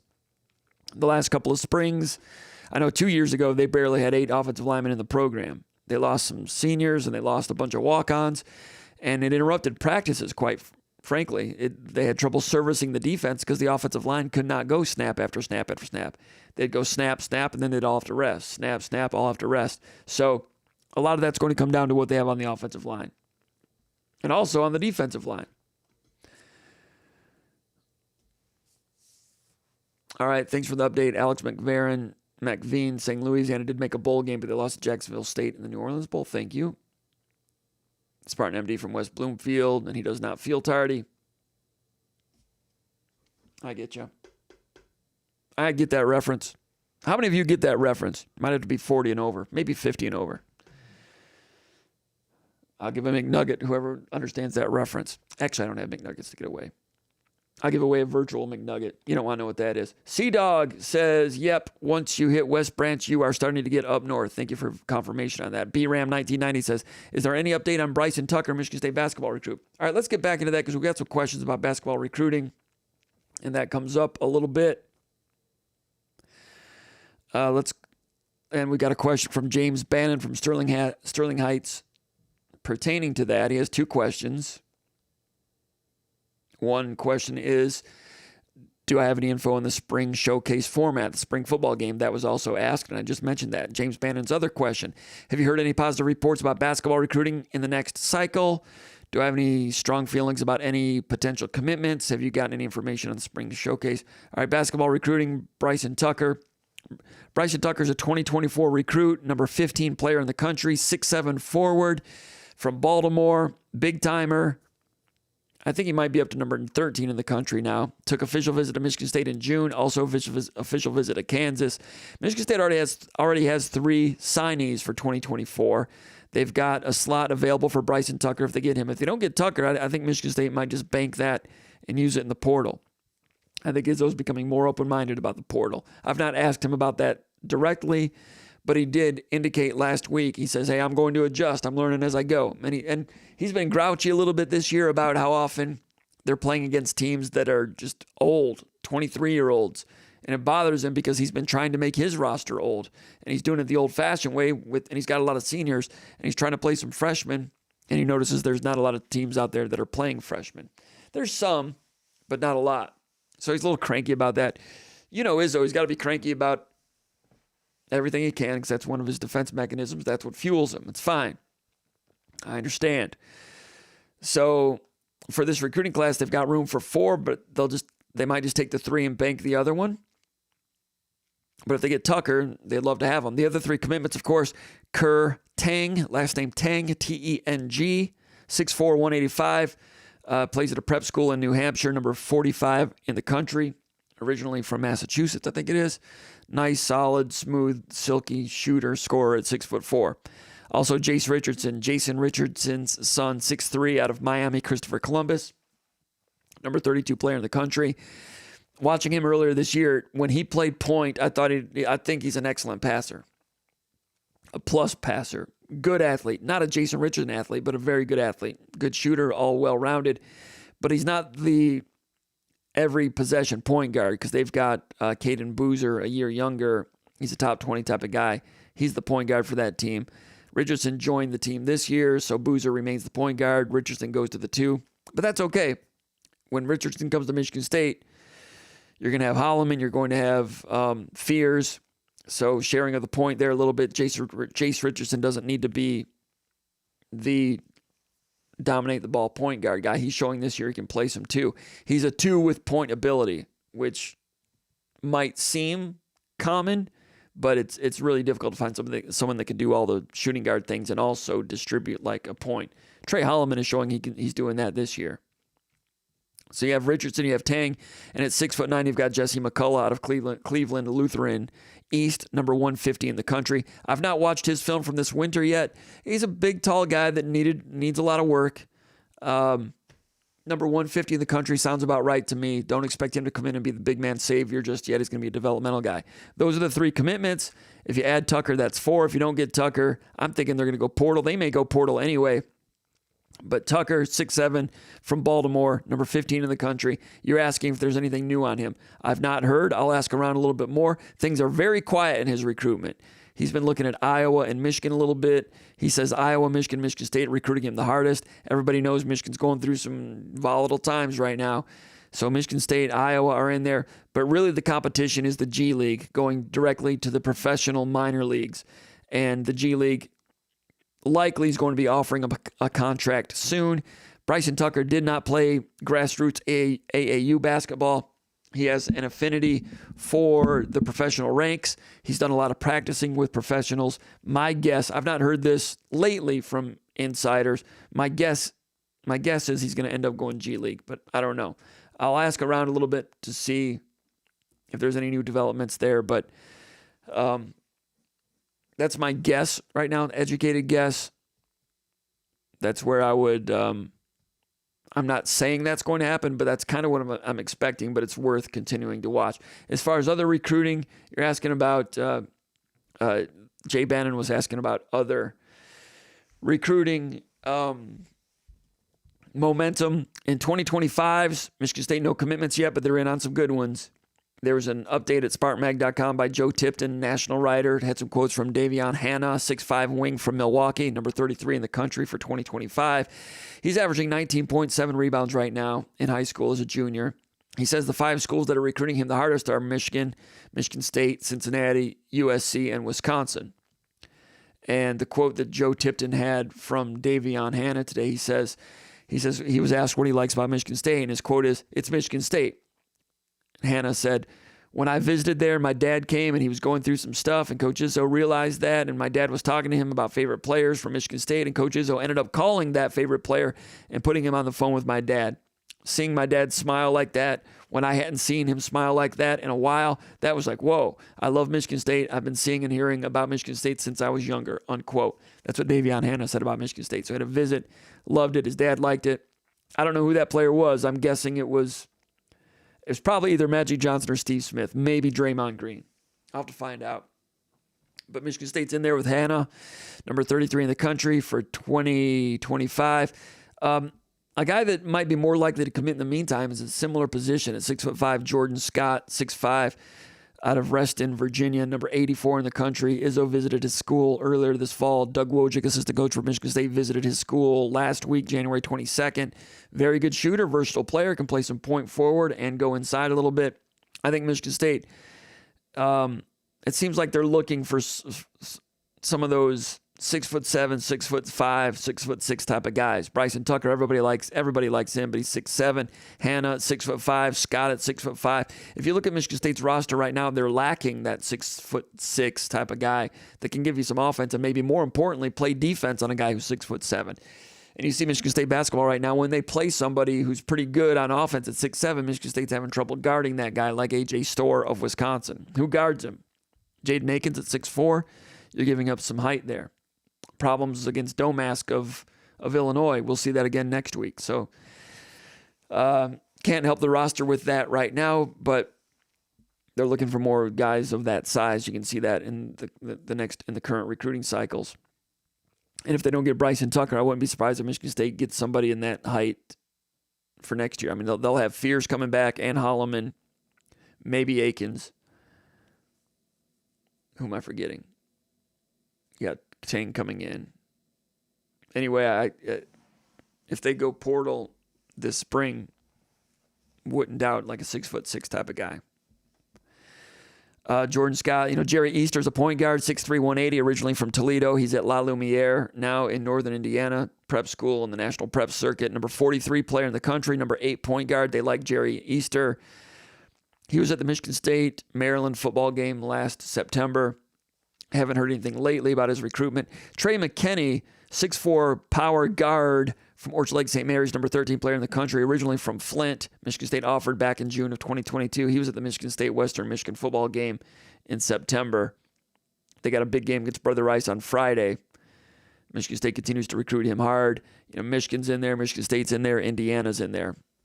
Could be some other interlopers coming in there soon as well, but Michigan State making a priority for him. Izzo has that affinity for big muscle guards. Hasn't had one in a while. McKinney is a guy Izzo likes. There are some obstacles Michigan State has to overcome with McKinney. Michigan State's working at it. Thomas Kelly's the primary recruiter there. For Bryson Tucker, or let's see. For Jordan Scott, Doug Wojcik is the primary recruiter. I'm not sure with Hanna right now. I can look into that a little bit more. At center position, Kai Rogers, 6'10", 230, out of Milwaukee. Wauwatosa West High School. 6'10", 230. He wants to visit Michigan State. He said unofficial visits to Marquette, Wisconsin, Iowa State, Purdue. Number 65 player in the country. He says Marquette and Iowa State are recruiting him the hardest. Michigan State's been in there a little bit. He wants a little bit more love there. Michigan State watched him closely last year, so Michigan State's still in there. There's a guy named Nico Bundalo, 6'11", 195. Hudson, Ohio, Western Reserve Academy, number 23 player in the country. Michigan State's been in there, offered on September 23rd. Left-handed shot blocker. As a lefty, he's good with the shot block. You know, lefties are on the shooting side of most right-handers. Good face-up shooter. Needs to improve his explosiveness if possible, which comes late for some big men. Some big men can add that explosiveness late. He's a junior right now, just getting into his frame. He's got a little righty hook to go with that lefty skill. So Nico Bundalo, these recruitments are still getting going, and it's going to be a big summer for a lot of these guys. All right, let me get back here to the mailbag. Hope that answers your question. Question 5 from Brez. Let's see if I got something. I sent him another question. Let me see if he responded.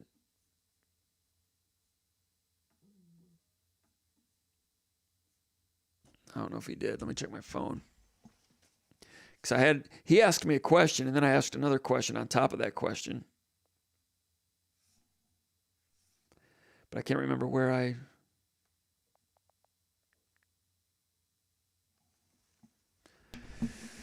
Oh, I know where I did that. Let me see if I can find it. Because it's very important that I find this to see if he... I want to know where he's texting from. Brez, he's been a loyal subscriber for a long time. A good friend, even though I've not seen him in a long time. He's out and about and abroad. So let me see. Let's see if he got back to me. Yep, he did get back to me. Let's see what he says here. He's from Denver.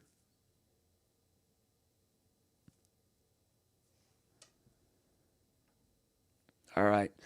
From Denver, Brez asks, very important question.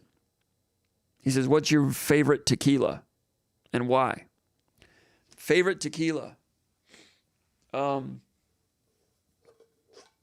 know what? I don't have a favorite tequila. I'm not saying I dislike it, but I do notice, I like a margarita a couple times a summer or two once in a while.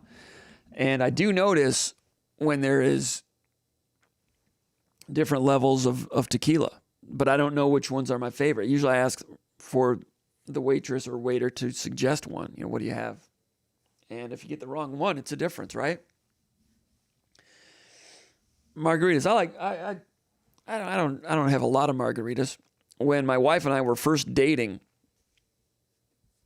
I noticed it happened 2 times that, when you're dating or at any time, you might get in a little argument about something, right? Well, I noticed twice we got in a little argument after we had margaritas.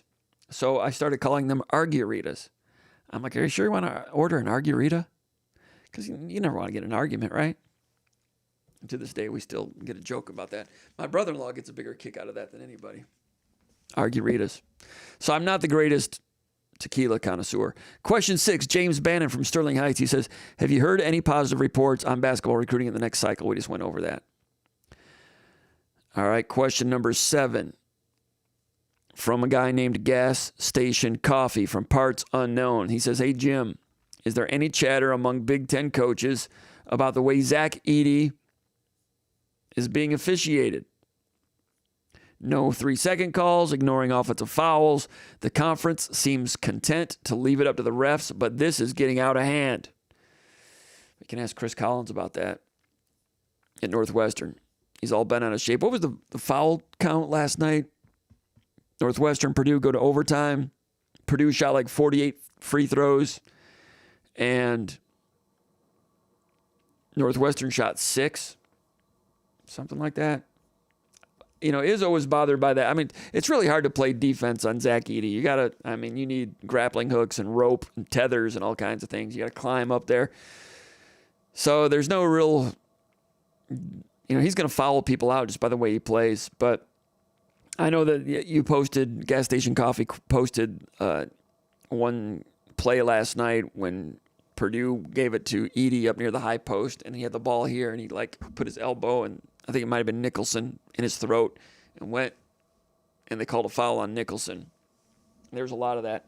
So, yeah, there's talk about that. Izzo used to complain about it, but I don't think they listen. I don't know how to officiate the sport with a guy like that. I don't know what the solutions are. So you're asking, is there any chatter among Big Ten coaches?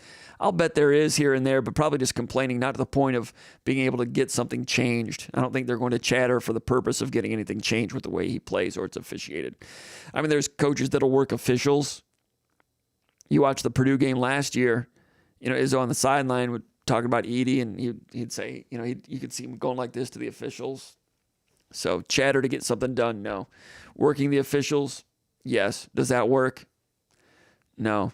Some, for some places, some people, for some teams and some locales, it does. But against Edey, I've not seen a lot of that. I don't know. Question 8 from Parties.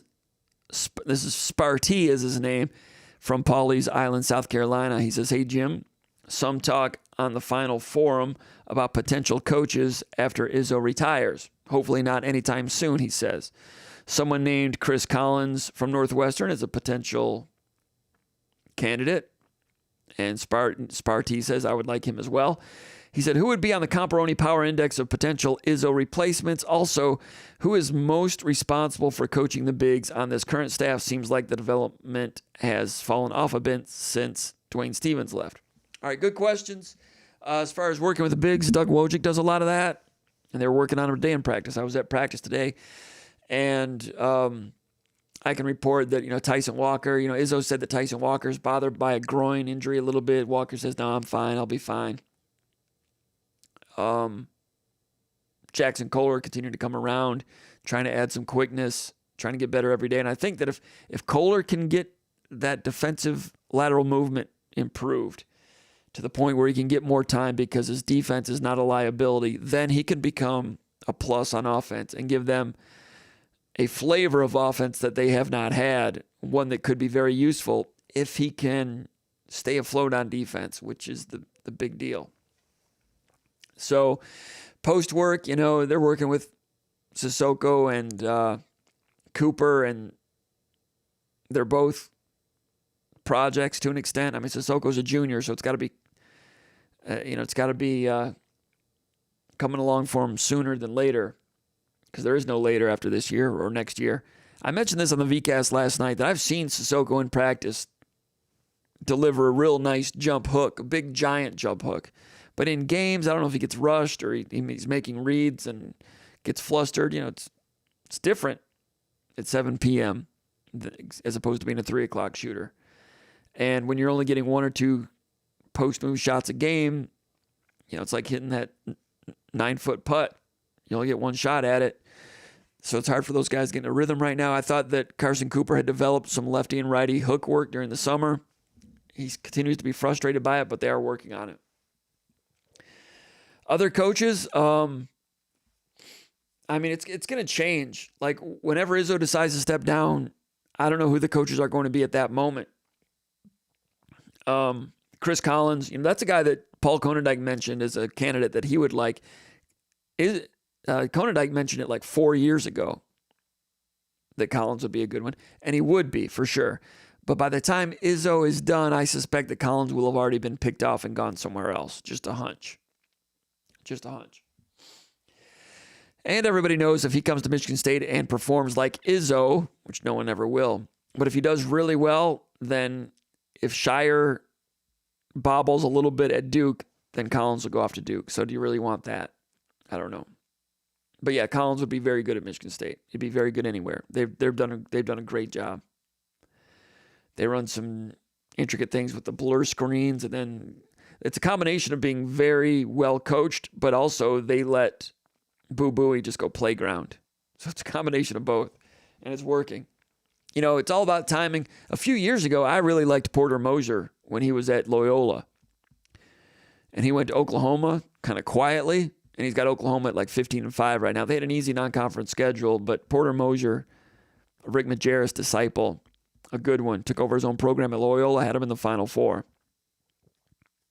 So, I don't think Porter Moser is going to be leaving Oklahoma. But I wonder, If it were right now, the guy at Indiana State is really interesting. We'll see how many more years he can put it together. John Schertz played for some national championships at Lincoln Memorial. Really a self-made coach. And that Indiana State team was really well coached. I wonder about Danny Hurley. Is he going to be at UConn his whole career? Can UConn pay him? I don't know. He's very much an East Coast guy. I heard him talking the other day on an interview, and his wife is very much a Jersey girl. That's the way he described her. So getting him out of the East might be very difficult. But I wonder. And it just depends on who the hot coaches are the next time when that happens. And it might not. Izzo might be coaching for the next 4 or 5 years, so it might be further down the road. Question 9, Bam in Atlanta, Georgia. He says, I agree with Paul that Xavier Booker is not ready to play many minutes. He says, how do we fill the Hauser gap at the 4 with Hall being inconsistent both as a shooter and a rebounder? Good question. The rebounding thing certainly needs to come around. You know, he had 12 rebounds against Minnesota. And when he gets a rebound, it looks impressive, like I said last night. It's got to get more, right? Inconsistent. I'm not ready to use the word inconsistent anymore. I mean, he had the big 0-0 against Northwestern, but that was sandwiched around a string of nice double-figure games. I mean, the 2 games prior to that, he had 18 points against Indiana State, 24 against Penn State, and then the last 6 games, he's had 14 points, 15 points, 16 points, 12 points, 13 points, 12 points. I mean, he's consistently in double figures. I tell you what else he's doing. He's consistently hitting a shot in the post, 2 or 3 of those. He's consistently, shot fake into the lane, little 10-footer, lost art. He can deliver that, and those points are valuable. I know Michigan State's record's not great. What are they? 13-8, 5-5, possibly trending upwards. 5-5 in the Big Ten. They would not be 5-5 in the Big Ten without Malik Hall. You don't appreciate Malik Hall? Try playing without him. If he were to get hurt or something, you'd find out real quickly how valuable Malik Hall is. No, he's not shooting threes like Hauser. But if he did, then he'd be inside, outside, face-up, medium range. Then he'd be all around he'd be a big-time plus offensive player. Right now, I think he's a plus offensive player right now. Not a big-time plus, but I think he's a plus offensive player. The three-point shooting, he's been shooting well from beyond the arc lately. He's got a seasonal rate up over 31%. I think he's over 35% in Big Ten play. I thought he was capable of doing that. He shot, beyond 40% earlier in his career in limited attempts. And I thought that was really important for this season. He's not a guy that goes really looking for the range shot. Like Hauser to get out, that was his game. Hauser, as you guys know, if he got an open look from deep, he's letting it fly. And he shot, 44%. He was excellent with that, right? Hall, not as confident. That's not his game as much. He'll do more work toward the rim. And Malik Hall, like I've said before, he's kind of changed his shot 3 times this year. He had a hitch in his shot in September, then it went away, and then he got to where he's doing this. He cups it. And he's not cupping it as much, but he was cupping it and shooting it like George McGinnis. But he works at it, and he's a 5th-year senior. So how did he change it? Let's get it back to normal type of thing. They're looking at it, working at it. But his percentages have improved. I don't know about the confidence, but for this team to really, to get their crap together, get into the tournament, win a game, win another game, get to the Sweet 16, and then you're playing good teams, good defenses that take things away. At some point, the ball's going to wind up in his hands with range, and he's got to be able to stick it for this team to move on and do what nobody right now thinks they can do. He's had a good season. He's playing pretty well. I'm not going to call him inconsistent. I don't know where that 0-0 came from against Northwestern, but I just talked about the points that he scored. He's consistently scoring about 14 a game here lately in the last nine games. He played really well in the first half against Maryland, but then in the second half didn't do much at all 2 weeks ago. So in that regard, there's some inconsistency within a game. I thought he was pretty key against Michigan in turning that game from a 6-point deficit into a 10-point advantage. I thought during some telling moments of that game, he was a guy giving them some offense when they needed to keep up, and he was a guy that gave them some offense when they started to pull away. Now, against Maryland, he was excellent in the first half, then he went away. Now, in that game, I thought that he played too many minutes in the second half. He played 17 and a half minutes in the second half, which is too many minutes for him. You get a point of diminishing returns for him if he plays too many minutes. So why was he playing that many minutes? Well, Kohler came in at the 5, played 2 minutes. Was Sissoko in foul trouble that day? Cooper played like 27, so Cooper couldn't play any minutes at the 4. Jaden Akins had twisted his ankle, couldn't play as much in the backcourt, so Cohen Carr had to play more in the backcourt, a little bit more. So there were a bunch of dominoes at play there, which resulted in Malik Hall having a great first half and then playing too many minutes in the second half. And it showed itself in a number of areas. So there's a happy median in there somewhere, but Malik Hall, quality player. Quality player. Don't doubt that right now. Question 10, Staple 1 from Elk Rapids, Michigan. I'm not sure if it's from Elk Rapids. I just assigned a town to him because he didn't put a town next to his post. So that's what we're doing. Staple 1 from Elk Rapids. He says,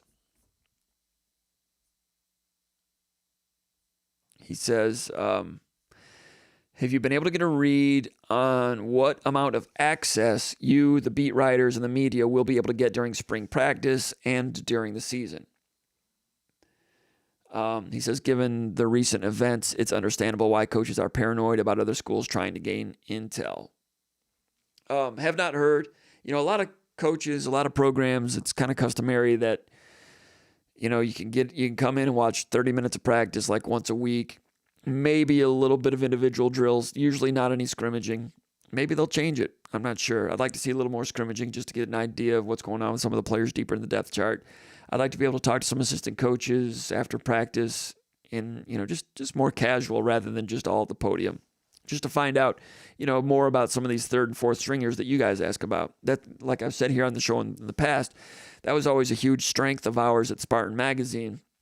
Because we were always writing about all 85 players on the roster. We were always going over the entire depth chart, talking to assistant coaches, how's this red shirt doing? How's this freshman looking? Who's looking good on the scout team? That type of stuff. Unable to get quite as much of that information because some of the coaches haven't been as available in the last, since COVID, really. So I'm hoping they'll be a little bit more open that way so that I can serve the readers a little bit more, so that we can at SpartanMag.com. In the meantime, if you're not aware what all this nonsense is, my name is Jim Comparoni, your host at Spartan Mag Live. Publisher SpartanMag.com. Get over there, check it out. $1. You subscribe for a month. You'll get addicted. Trust me, you'll like it. And give us a like here at Spartan Mag YouTube channel and share it with your friends. The shares are really important. If you share it, the link, send it to your friends, and whether it be Facebook or however you go about sharing it, that's very helpful for us. We appreciate that if you do that. Give us a like, subscribe to the channel. We appreciate it. Also, Staple 1 from Elk Rapids, Michigan says, I was wondering if you've heard anything from the media at Oregon State about, okay. I was wondering if you've heard any new buzz about Central Michigan and the Connor Stallions stuff. No, I've not heard anything about that. I heard one writer who covers Michigan say something about that he knows what happened, but it's somebody that's more likely to try to brush things under a rug, so I don't know what it means. Central Michigan, like Rick Neuheisel said, all they had to do was have a meeting, get the coach in, get the assistant coaches. All right, does anyone know who that is? He's wearing Central Michigan gear. Is that one of our guys? It is Connor Stallions? Okay. If it is, who put him on the list? Who requested it? All right, who did? It wouldn't take, you could find out in 10 minutes what happened. They've not said anything, and I'm not sure why. There's a lot of Michigan State fans out there that think Michigan State should never play Central Michigan again. I wouldn't go that far just yet, but if there's no changes, that would be very upsetting from an institutional standpoint. And that would be... and I'd hate to see that happen because I've said when Central Michigan plays at East Lansing, it's a great event. When they played first game of the year, Labor Day Friday, look back at it. You guys were at the games, right? A lot of you were at every single game. That was the best atmosphere of the entire season. Now, I know the season went off the cliff with the Mel Tucker situation. Washington visited right after the Mel Tucker situation. It was a blowout. And that should have been fun or whatever, but it wasn't. The Michigan situation was a mismatch. Michigan State's team went downhill, all that. The Central Michigan game, first game of the year, Labor Day night, was beautiful.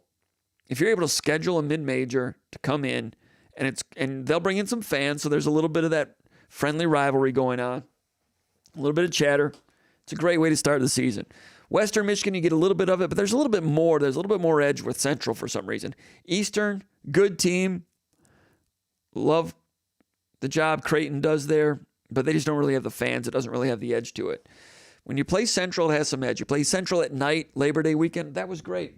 So if you don't play them anymore, it would hurt Michigan State a little bit, just in terms of, selling an extra 5,000 tickets and having that in-state, that little edge to it. But if nothing comes of that, and I've not heard the total truth on that, but I guess that's still to be. Investigations are still to be finalized on all that, but I could see that result, Michigan State being very upset about that, possibly. I've not heard that from anybody, but I could see that. And again, that would be disappointing, because playing Central Michigan in the non-conference in a win game or a bye game, I know Central's beat Michigan State a couple times, but in order to make budget, you've got to schedule a couple of mid-majors. I don't know if it's going to be like that from now on with the way television broadcast companies, television networks are dictating the conferences and the schedules. They might fix it to where all 12 games have to be Power 5 opponents, and you might not be able to schedule mid-majors in the future, possibly. That's years down the road. But as long as you're able to still schedule mid-majors and schedule an opponent that you give them $800,000 or $1 million or 1.2, whatever it is, and you don't have to go back and play a return match at their place. If you have to schedule a mid-major, it might as well be Central Michigan as opposed to Bowling Green or Toledo or Richmond or Louisiana. It might as well be Central. It's got a little more buzz to it. And you do it at Labor Day weekend at night. I thought it was great. It's as good as it can be if you're playing a mid-major. Of course, it would be better if you're playing, Oklahoma State or something, but that's not happening. Well, Oklahoma State, Boston College, they're playing them in a home and home. They were supposed to play the Hurricanes in a home and home. But to make budget, you have to schedule mid-majors. And if you're going to schedule mid-major, might as well be Central. They've got more pizzazz, more local interest than if you're scheduling Tulsa. All right, question 11. MSUJ 1997 says, how are you and your family liking East Lansing thus far? I don't know. Thus far, I've been here a long time. We love it. Love East Lansing. It's different. It's my speed. I like it. I like it because there's woods around here. There's deer. There's turkey. And it's a college town. I've got woods and deer and turkey, and I'm 2 miles from a 75,000 seat stadium. There's not many places on the planet where you can have a 75,000 seat stadium, 70,000 seat stadium, and have, deer and woodchucks and turkey and things like that wandering around. It's a college town, so there's things going on downtown, East Lansing and in Lansing. I'm not saying it's Chicago, it's not Detroit, but it's woodsy. It's a college town. It's a college town. It's a small college town, but it is stimulating, but it's woodsy. You got major college sporting events, which makes for a stimulating environment.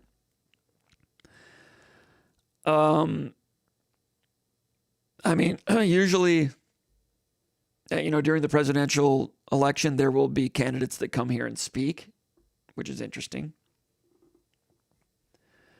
Just because there's stuff going on. It's not a great place if you're 27 years old and single. If you're like post-grad, it's not great for that, but it's a great place to raise a family. It's a great place to go to college. I personally, if I could live anywhere else, I wish we had mountains here. I wish that we were a little closer to a Great Lake. It's like an hour and 20 to Lake Michigan. I wish it was maybe 20 minutes away. Heck, I wish it was on Lake Michigan. I wish there were mountains. I wish we had a trout stream here. That's about it. The bike trails are good. Right out my door, bike trails, cross-country trails right out my door, or a 5-minute drive. There's an ice rink 3 miles from my house. No trout streams. Restaurants are not great, but I'm not really a foodie. I'm gluten-free, so I'm kind of challenged that way. So I wish we had mountains. I'm sure that, I'm sure, Boulder is beautiful. Boulder, Colorado. Colorado State. Some of those places are beautiful. There's some beautiful places in North Carolina. But I don't know. I kind of like it here. In the state of Michigan, Traverse City's great, maybe a little too cold. City of Detroit's great, stimulating, Oakland County, Wayne County, but just me personally, it's a little too crowded. Cost of living is pretty cheap around here too, so I like it here. I'm not going to lie to you. So it's good for me, not for everybody. Question 12, Pat from Rochester Hills. He says, TJ Sheffield was not able to join the team this spring. Is it still possible for him to join the program after spring semester? Great question. I mean, I hear it's possible. I hear that's what his plan is, but he has a lot of work to do, and I'm not sure it's all going to get done, but I'll keep my ears to the ground on that. I'll have to ask around a little bit more on that. There's some work that needs to be done, and might need to move on. I'm not sure, but he's planning and he's hopeful that's going to happen, but stay tuned on that. And that's too bad because he's a guy that has 119 career receptions at Purdue, a guy that would really help. Question 13, John from Clarkston, Michigan. He says, if you can share any thoughts on new players that will be on the 2024 Michigan State roster, I would appreciate it, he says. All right. So if you're watching this, you're probably a big Michigan State fan and you know who all these people are. But if not, just a little refresher on some of the key guys coming in. Nick Marsh, true freshman, wide receiver, River Rouge. 6'3", strong, good hands, good route running, good college receiver soon. Linebacker, Brady Pretzliff from Gaylord, Michigan. Interesting guy, consummate linebacker, 6'2.5", 6'3", physical. Joe Rossi recruited him at Minnesota. Then Rossi comes here. They flip him. He's coming to Michigan State. Consummate middle linebacker type down the road. I mean, Jordan Hall's going to be the guy here next year. Hall and Pretzliff, are they the guys in a couple years? Maybe. Tight end, Wyatt Hook from California. Underrated tight end from California. Nice one for the future. Those are some incoming freshmen to keep an eye on. And I mentioned earlier some of the corners that are looking pretty good. Transfers, we mentioned Aiden Childs, transfer coming in from Oregon State. Sophomore. It's going to be one of the more talented true sophomores in the country at that position. Tight end, Jake Velling, Pac-12 tight end of the year. Turnkey, rubber meets the road, ready to be a plus tight end right away. Also from Oregon State, Tanner Miller, former walk-on. I think he's a sixth-year guy. He's played guard or center. I wouldn't be surprised if they turn it over to him to be the center. But yeah, an interesting, important player. Luke Newman, the offensive tackle from Holy Cross. Talked about him last week. Watched some film. Knee bender, quick feet. Plays low. Punches, controls, quick feet, and pass protection. I like him. Luke Newman, I like him coming in from Holy Cross. Defensive end Quinn Dunnigan, defensive end from Middle Tennessee State. Second team All-Conference in Conference USA. He will help a defensive end. They need help at defensive end. Question 14, Sola from Westland, Michigan says, have you had a chance to look at the high school defensive tackles that are trending to Michigan State yet? Would you consider them diamonds in the rough or projects? We talked about this earlier with Jason Killip. Keona Wilhite looks like he's trending toward USC, so I'm not going to talk about him as much. Mike Schonbeeler, 6'3", 275 now, he says he is. Chicago Simeon, number 43 player in Illinois. Really good with an arm over move, violent hands, got quick feet, pretty good with a speed swipe, good change of direction in space. Recruiting him as a defensive tackle, but he's got some defensive end quickness. I think he's going to be he could be a plus athlete as a three-technique defensive tackle. I like him out of Chicago Simeon. We talked about earlier in terms of the shortage of defensive linemen that the football gods give to us as football observers. It's a very shallow pool of talent. There are not many defensive tackles walking the planet. And Mike Schonbeeler, I think, has a chance to be a good, solid, athletic defensive tackle with some player development and so forth. So Michigan State needs defensive tackles. They have not recruited defensive tackles well lately. So for Michigan State to go out and cast a wide net and bring someone like that in, I think I think he looks pretty. I think his film checks out to me. I think it looks pretty good. So I think he's a keeper. I think they've got a good chance to sign him on Wednesday. The other defensive tackle, Dimitri Nicholas out of Miami Norland. I like him even better. Different type of guy, 6'3", bigger, 295, more burly, former Auburn commit. Number 110 player in Florida. Naturally big-butted defensive tackles, one of those big-butt defensive tackle guys. And he's got a lot of weight, but he's a guy that's going to be able to reshape that weight. Good lateral quickness, good straight line speed. plays a little high, needs to bring down that pad level. He's a little bit raw, but you cannot teach 6'3", 300. Good balance through contact. Shows some natural power. Saw on film, double teaming once, anchors well, splits it, does those things. Out of the pass rush, out of a 4-point stance, excellent takeoff. For a defensive tackle, excellent takeoff out of a 4-point stance. Pass rush, contact, shock, control, kept the feet moving, disengaged. Reminds me a little bit of Robert Newkirk, a little bit of Naquan Jones maybe. Like I said, former Auburn commitment for Michigan State, to be able to get in on him in the late signing period. Excellent one. I'm not saying he's a 4-star, grand slam, but it looks to me like at this late stage, I'm kind of impressed that Michigan State was able to go out and get in on a couple defensive tackles at this level. Now, there were some academic snags in there, but that's been worked out. I mentioned earlier about if you just looked at defensive tackles in the state of Michigan this year, defensive tackles, I don't think there are two in the state of Michigan as good as Beeler and Nicholas right now. Maybe down the road, some of those guys will develop. Like I said earlier, maybe someone that we don't know about from Detroit or, I don't know, Saginaw or something ends up at Grand Valley State and ends up in the NFL. I mean, there's a handful of players in the NFL that went to Grand Valley and Ferris State that's kind of snuck out of there. It happens, right? Or go to Eastern Michigan. So those guys that aren't on my radar right now and are not ranked. But among the players that are ranked in the top 50 so-called top 50 players in the state of Michigan, there's not many defensive tackles.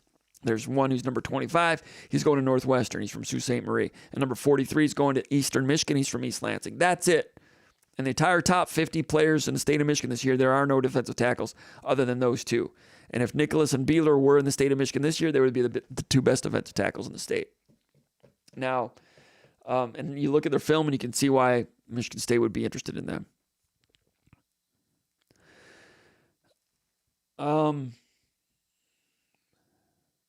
think that's about it. There's a question from Schickster from East Lansing. He asked about who's coming in for the junior day. We've went over that. So that's going to be it. We're going to go over the comments over here and call it a wrap. We didn't get to all the questions. Those of you that posted questions didn't get to those. We appreciate your interest and your posts. Let's go here to the comments section.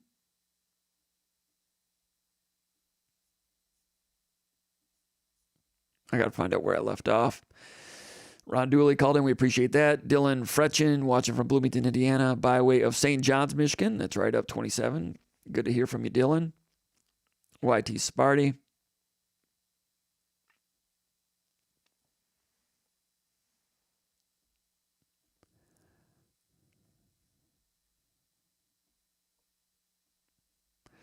Peasy says, glad to see North Farmington defensive tackle Brandon Rice coming up for junior day. Local kid with talent.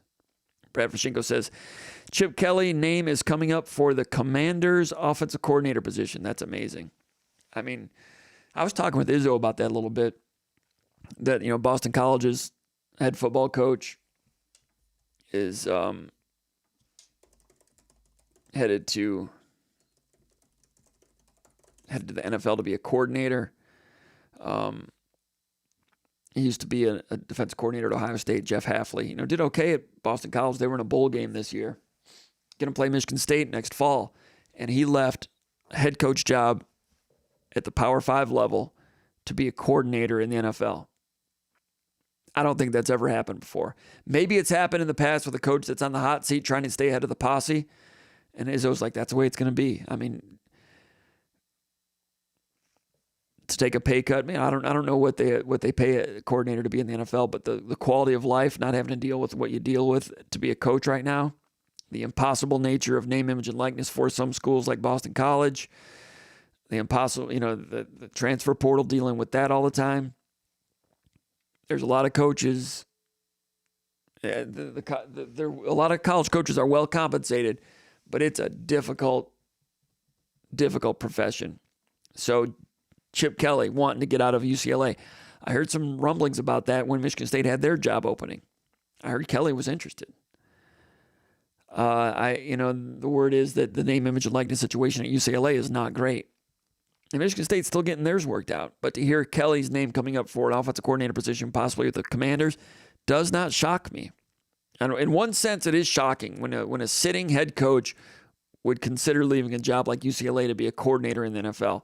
but also which job gives you better quality of life of just being a football coach and not having to deal with all the political stuff? Would you rather be a coordinator in the NFL or a head coach in college? Increasingly, coordinator in the NFL is better than a lot of head coaching jobs at the college level. That's kind of sad. But good for them if that's what they're going for. As far as Boston College goes, man, I don't know. And in the meantime, I'm here. Ryan Grubb, coordinator at Alabama, is being talked about as being coordinator for the Seattle Seahawks. I don't know if that's dropped yet or not, but if he left, that'd be a blow to Kalen DeBoer.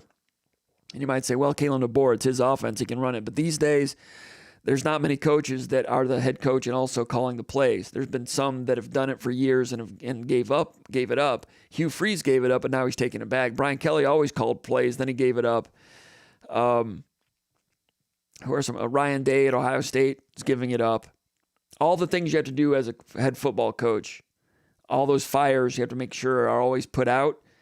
And then can you also in the offseason work on your offense and have meetings with your players and do that justice while also putting out all these fires and name, image, and likeness and portal and playing portal defense every day of the year? Head coach of the college ranks, never been tougher. So MSU's Hunter Spartan says, checking in late from Wisconsin, our ice is going fast, so tomorrow may be last day of fishing for a while. Yeah, well, there's not been much around here. I think we had ice around here for about 6 days. We had that big freeze and some snow, and then it was done. There was some film, I don't know, it was from somewhere from up north. I don't know where it was, of someone that fell through up north, and the dog assisted in pulling his master out. Pretty cool video. I came across Twitter from WXYZ in Detroit yesterday, and I didn't get a chance to look to see where it was from. But the guy fell through, police show up, and they've got rope and everything, and the dog comes up to him, and they tied the rope in like this orange flotation thing to the dog. Then the master in the ice, 100 yards out, calls the dog. Dog goes back, maybe not 100 yards, maybe 40 yards. Dog goes out. The guy in the water manages to put the rope around him, and then they drag him out. And it's the dog that relayed it back and forth. That's awesome. But yeah, late ice. Late ice is supposed to be March, right? Late ice is not supposed to be the first week of February. Late ice is good fishing usually. But hey, we used to love to do skating out here at this pond and down at the end of our cul-de-sac here at the neighborhood pond here. It's a pretty good sized pond. When the kids were growing up, did a lot of hockey out there, did some ice fishing too. It was great during COVID winter when the kids were at home, but they'd have school on their laptops, and then other kids they knew from school would come over and go skating. That was a great winter that year. You're outside, it was COVID, whatever. They weren't really seeing each other, but we did a lot of skating that year. But the last 2 years, last year it froze. We had about 8 days of winter last year, and we've had about 6 days of winter this year. So it sounds like in Wisconsin, you must be in northern Wisconsin, but it looks like your ice is going fast as well. It's unfortunate. If it's going to be winter, I like it to be winter. I went cross-country skiing twice. And both times I had time, and I'm like, I got to get out there today, because if I don't, next week it's going to be 40, and this snow is going to be gone. And I'm glad I did. I had a good friend coming in to town, and we were going to go get something to eat before the Michigan State hockey game, and came into town, and he saw some of my other friends, but I was late. I'm like, man, I got to go skiing because I had to get some work done. Then I had to go skiing because I knew we weren't going to have many days of it. Went skiing, got there late, then went to the hockey game. Then the next time I went, I was late to something else, but I prioritized going because snow is going out of style. All right. Peasy says Avery's teammate running back Noah Sanders will be in attendance as well. K. Martin Connington still to sign too. I didn't mention Connington. Connington's a kicker. He's not a scholarship guy, so I didn't mention him. I don't think he is. Malcolm Jones Sr. checking in. Great to hear from Malcolm. I think Malcolm called earlier, but we were talking to Jason, so we didn't have him on. But great to hear from you, Malcolm.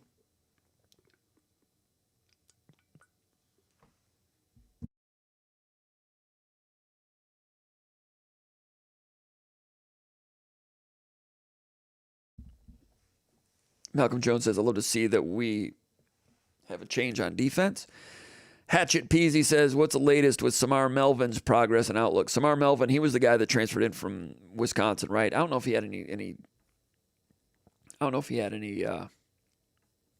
eligibility left. He came in as a kind of a non-scholarship guy, kind of a supplemental guy, kind of an NIL scholarship guy,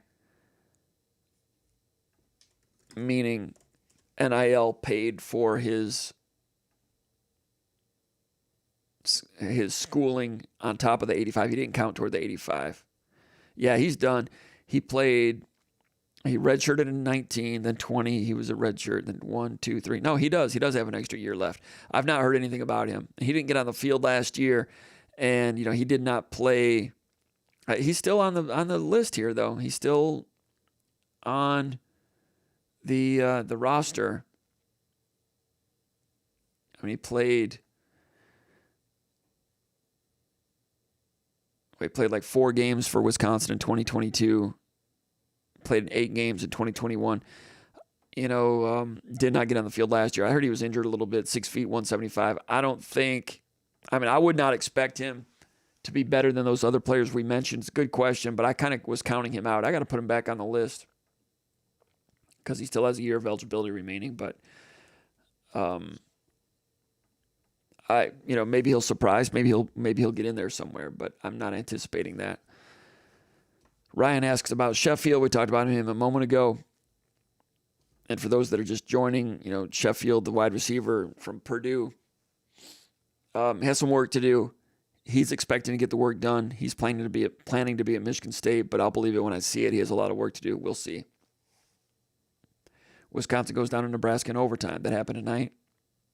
I bet that was a pretty good game. Those two teams are kind of similar in some ways. They're both kind of quirky, clunky, tricky. Wisconsin was up 19 and lost. Peasy says anything on Khalil Majid. Khalil Majid, what did he play? He played about 200 snaps this year. Walk-on, safety, functional. I think I've not heard anything. I've not heard, he didn't enter the portal or anything, so he must still be around. And Michigan State's not in a position to get rid of players, so I've not heard anything, but he'll be on the field competing. That's my expectation there, but I've not heard anything.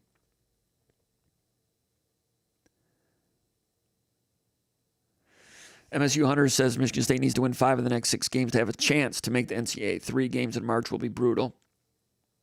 Yeah, the 3 games in March will be tough because you wrap up the season at Indiana, at Purdue, and Northwestern at home. So they need to rack up some wins here in the meantime. I agree with that. Winning 5 of the next 6. Let's look at it. That's probably what it amounts to. After Michigan State lost to Illinois, the article that I wrote, I said, they're going to start turning it around because of the schedule. And they have won 4 out of 5, beating Rutgers, Minnesota, Maryland, and Michigan. Now, 3 of those were really tight. 2 of them were really tight. The Minnesota game, the Maryland game. I mean, Minnesota ended up being a 10-point game, but they didn't have the point guard, and it was closer than the score indicated. But, at that time, Michigan State was among 8 teams at the bottom of the Big Ten. If you can have 8 out of 12 be at the bottom, but they were, and it was a mosh pit of mediocrity, as I've said. So everybody was beating everybody.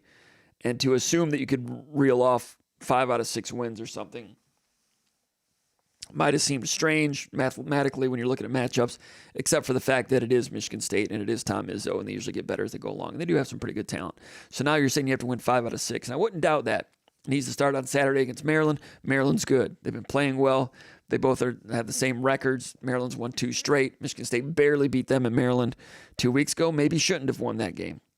Now Maryland's coming in 7 days off. That's gonna be a tight game. Whoever wins that game is gonna go to the NCAA tournament. The loser could still do it. If Michigan State loses to Maryland, then you have to go to Minnesota. Then you got Illinois at home. That's gonna be difficult. At Penn State, it's gonna be difficult. They've scored some victories. At Michigan, I know Michigan is a wayward program right now, but that's not going to be easy. So Michigan State, they play Maryland this weekend, and then 3 of the next 4 are on the road. Got to win this game against Maryland. Then 3 of the next 4 on the road. At Minnesota, at Penn State, at Michigan.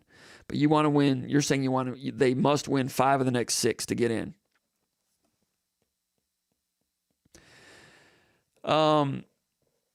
5 of the next 6, and then you have Ohio State at home. They've got 7 games right now before those last 3. So let's just call it 7. Maybe you need to win 6 out of 7. So if you're saying they need to win 5 right now, so if they win, I just say 5 of the next 6. So one way or another, 5 would put them right on the bubble. 6 wins gets them to 19 wins, and I think that puts them in. 6 wins, home games against Maryland, home game against Iowa, home game against Ohio State. So you need 3 more wins. At Penn State, at Michigan. And then you have to either beat Minnesota or beat Northwestern at home. That gets you to 19. Not going to be easy. Winning at Indiana, possible. What these teams are going to look like on March 10th by the time you play Indiana on the last game of the season, senior day there, not sure. It could go any number of ways. But mathematically, you're right. They have to get to 19 wins somehow, and that one way or another, that would mean maybe 5 of the next 6 here. Got to win on Saturday. It's a big one against Maryland. Otherwise, you're back to 5 and 6. And you're back to digging yourself out of a hole. Big game on Saturday. Might be the biggest game of the year thus far. The biggest game of the year is always the next game, right? But I remember going back to December when they played Baylor at Detroit. That was a big game because they'd lost so many games. They still had to play Indiana State, and there was a feeling that I didn't think they were going to win that game. Turns out Baylor's good, but not as good as we thought back then. They were a top 10 team back then. And Michigan State had not played anything near that up to that point. But going in, the Indiana State game I thought was kind of a must-win, which is strange for a non-conference game in December to feel like a must-win. But with already being 0-2 in the Big Ten at that point, they've had a lot of not totally must-win back against the wall situations, but they've had a lot of crucial games. And this one on Saturday is going to be the most crucial one thus far. And if they lose, then the one at Minnesota becomes even more important. If they win this one, then you can get some house money at Minnesota. Minnesota might be starting to teeter a little bit, so it's going to be intriguing. Desert Spartan 1 wins the Big Nuggets with the Hot for Teacher reference. Van Halen, MSU Hunter Spartan was a moment late. So hopefully he doesn't feel tardy. Ryan 2985 says Kansas and Michigan State. I don't see him going pro since all the top dudes in the G League are killing their draft stock. You're talking about Tucker. Interesting. I didn't realize he's saying Kansas and MSU. That's what he thinks. I don't see him going pro since all the top dudes in the G League are killing their draft stock. I'm not aware of that. I didn't realize that was the case. I've not heard that. I don't doubt that that's the case. But that's intriguing that you're saying that players that go to the G League, they end up hurting their draft stock. I was not aware of that. I don't know where I could look into that further, but that's interesting. D4NNY43V3R says, greetings and good morning from Germany. Great to see you. Hatchet Peasy says, Jim, of all the La Lumiere basketball players offered by Michigan State, are you expecting one to end up a Spartan? Jerry Easter, Darius Adams, Jalen Harrelson. Good question. I'm guessing Easter. Harrelson, they've been in on him for a while.